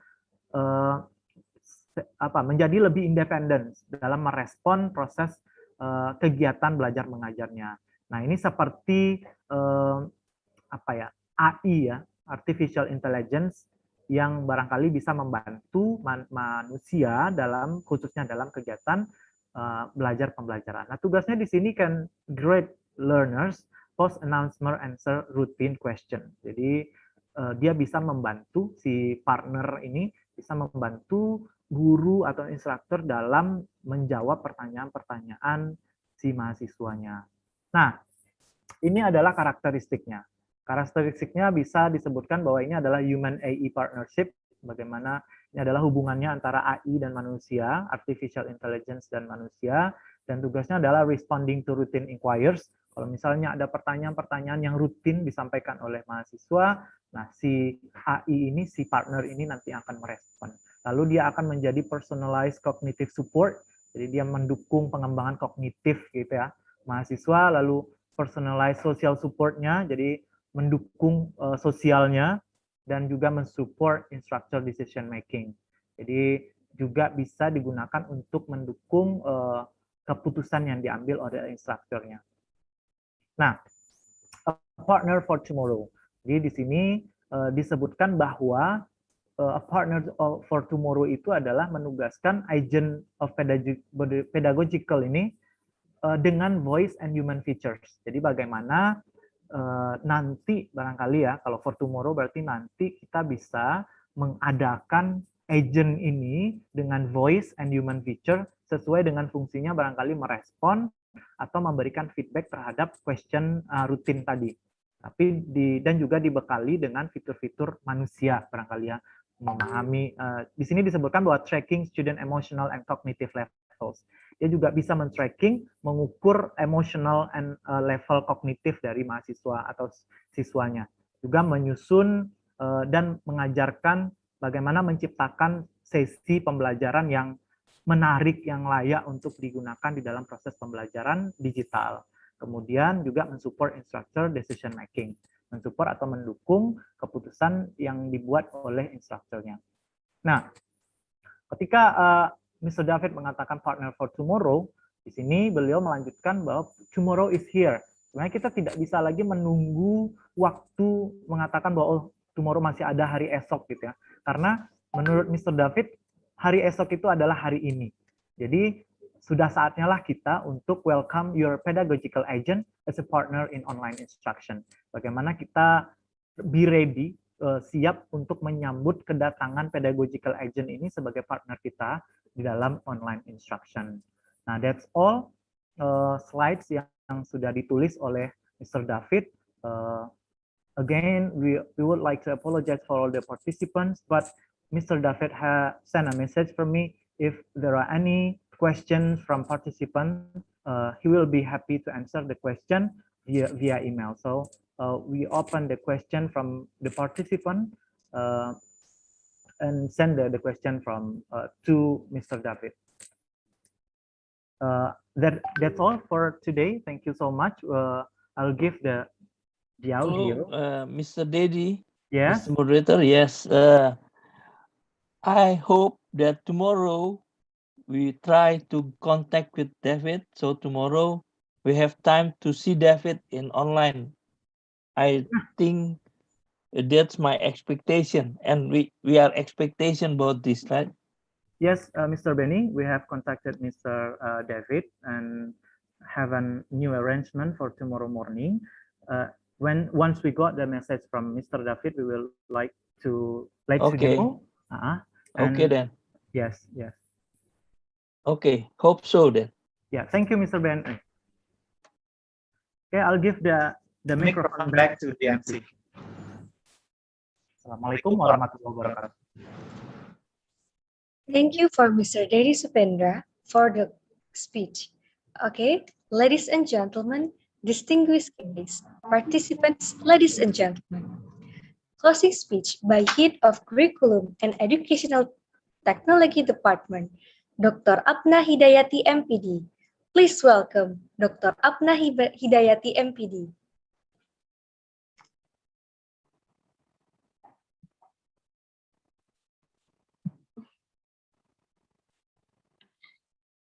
Assalamualaikum warahmatullahi wabarakatuh. Waalaikumsalam warahmatullahi wabarakatuh. Good afternoon, distinguished guests, honorable speaker, and all participants. I believe that during International Conference of Educational Technology today, we have learned a lot from the keynote session delivered by the amazing keynote speakers and invite speakers who have served their interesting work. Once again, on behalf of Education Technology Department and the ICOAT Committee, I thank you for delivering such important materials so that all of us can deepen our knowledge about research. Furthermore, I would like to thank to all presenters and participants who have joined this conference for all of our background and disciplines. I'm sure that every presenter has presented the meaningful advancement in educational technology research. I believe this could contribute to solving the educational problems on our country and the world. Finally, let me thanks to the all committee member for organizing this conference and ensuring that it proceeds smoothly from the beginning until the end of the occasion. I would also like to apologize for any inconvenience that you might experience during this conference. I thank you once again for your participants and wish you all a good health during this COVID-19 pandemic situation. I hope that we can meet again in the next ICOAT. There is a saying in bahasa Indonesia, setiap pertemuan akan ada perpisahan, which means every meeting has a good day. So, I certain that our meeting must be end with good impression. Thank you for your kind attention and good day. Assalamualaikum warahmatullahi wabarakatuh. Waalaikumsalam warahmatullahi wabarakatuh. Waalaikumsalam warahmatullahi wabarakatuh. Thank you for Dr. Pak Abdul Beni. Hidayati MPD Ya, for Pak the Pak closing Beni speech. dan Pak Pak Wen. Johari. Sehat Pak Wen. Ya, terima Salam kasih. sehat selalu ya. Ya, Prof. terima Pak Johari Wen kasih. is dan my Prof. best Beni. friend, you know. Ah. Ya, Terima kapan kasih, kita Pak. ketemu ya? Ya. Terima kasih Prof. Beni. Ya, sama-sama Pak Terima kasih. Pak Zul Henry, banyak Ya. kawan saya nih. We finally Iya Prof. Beni ya. Selamat sukses ya. Yuk. Prof. Johari, mana di dosen saya ini, pembimbing saya Prof. Johari. Ya, Pak Zen, ya Pak Zen. Ya. Pak Zen sehat Pak Zen. Ya, selamat. We finally come to the end of today's agenda. We had a productive and inspiring time together.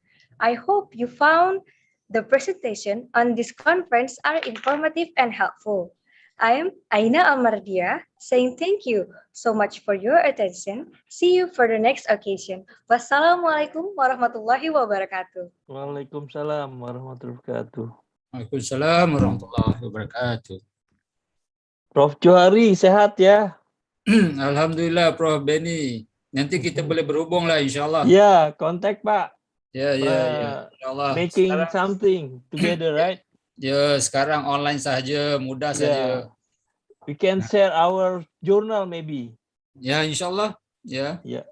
Now we are looking the opportunity of cooperation. Yeah. Because now is easier. Everybody is familiar with the online medium now. Yeah. Yeah. We can share then. Okay. Inshallah. Thank you also, Miss. Ya, terima kasih banyak, Prof. Ya. Yeah. Thank you, Bu Pada Apna, Bu waktunya nanti ada Julima. Thank you, Oke. dokter. Thank you. Bapak Ibu, And Prof.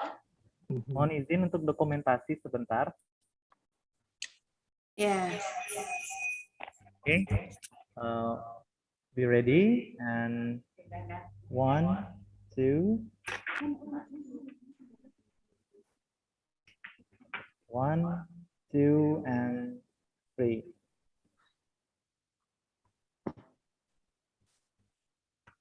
Oke, Pak Dedi, Bu MC, thank you, Mbak MC. Terima kasih Bapak Bu Beni, Apna, terima kasih ya. Pak Dr. Johari. Thank you, Doctor. Pak Thank you, Professor, Hari, and all participants. Pak Alwen, halo, thank you. ya, Prof. Beni, ya Thank you Prof. so much. Johari, Pak Johari tunggu ketuanya di Padang ya Pak Johari. Pak Safril ada nggak Pak Safril?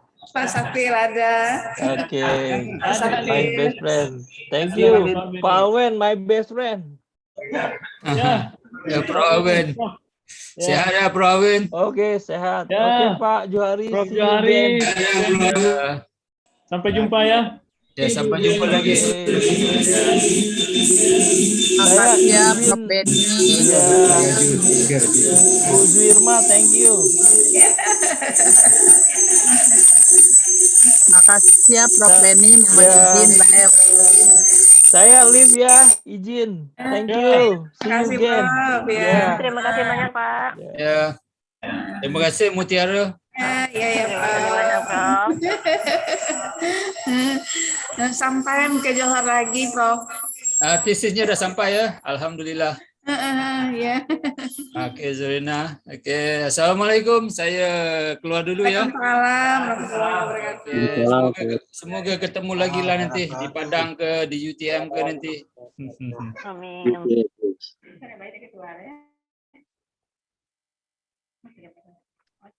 Alhamdulillah.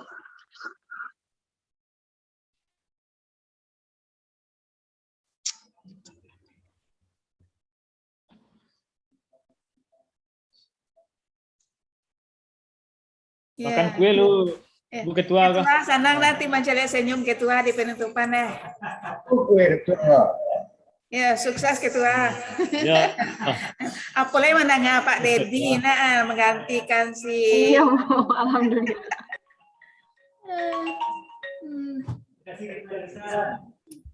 Ini betul-betul yang muda yang berprestasi nih, ya.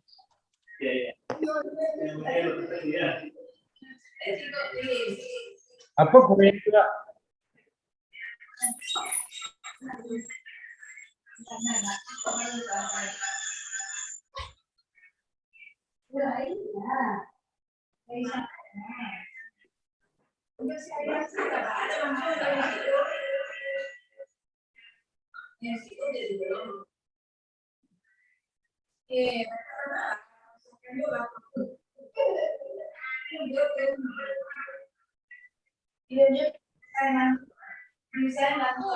Thank you also. Thank you too. Mungkin thank you also.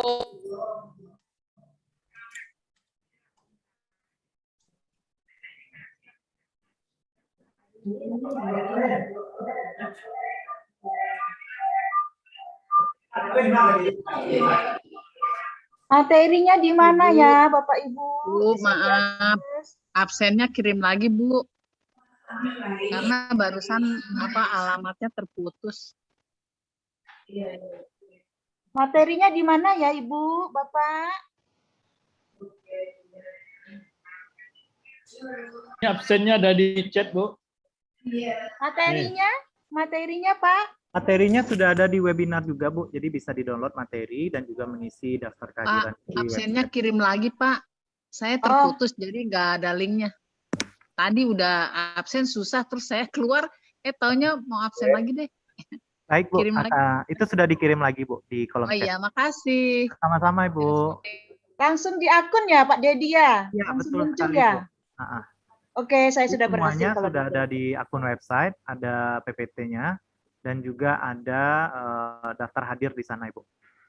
Oke, jadi maklum Pak, baru nih yang kayak gini. Tidak apa-apa, terima kasih sudah hadir di seminar internasionalnya, Bu. Oke, sudah terdaftar, sudah ada absennya. Baik, Bu, Makasih terima Pak Dedi, kasih. izin live. Sama-sama, Ibu. Yuk.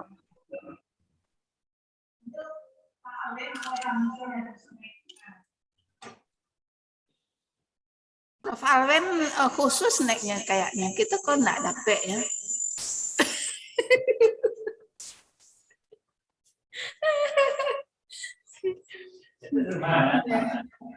Ya. Ketua gimana ceritanya gitu? Aku Pak Arwen ada snacknya, kita kok tidak?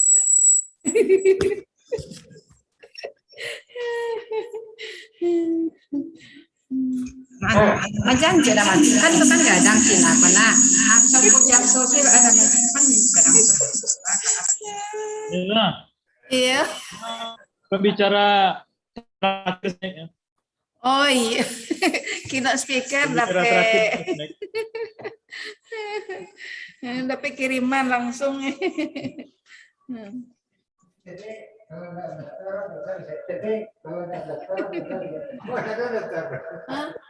Aku nak daftar itu dah saya benar. Oh, enggak lo daftar. Oh, mama ambil link Saya saya. siap. Halo. Enggak ada mau dicira. Harus daftar dulu tu. Oh gitu.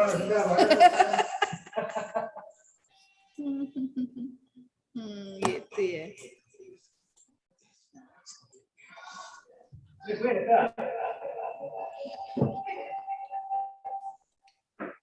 Bapak Ibu yang terhormat, terima kasih atas kehadirannya pada seminar Teknologi Pendidikan 2021.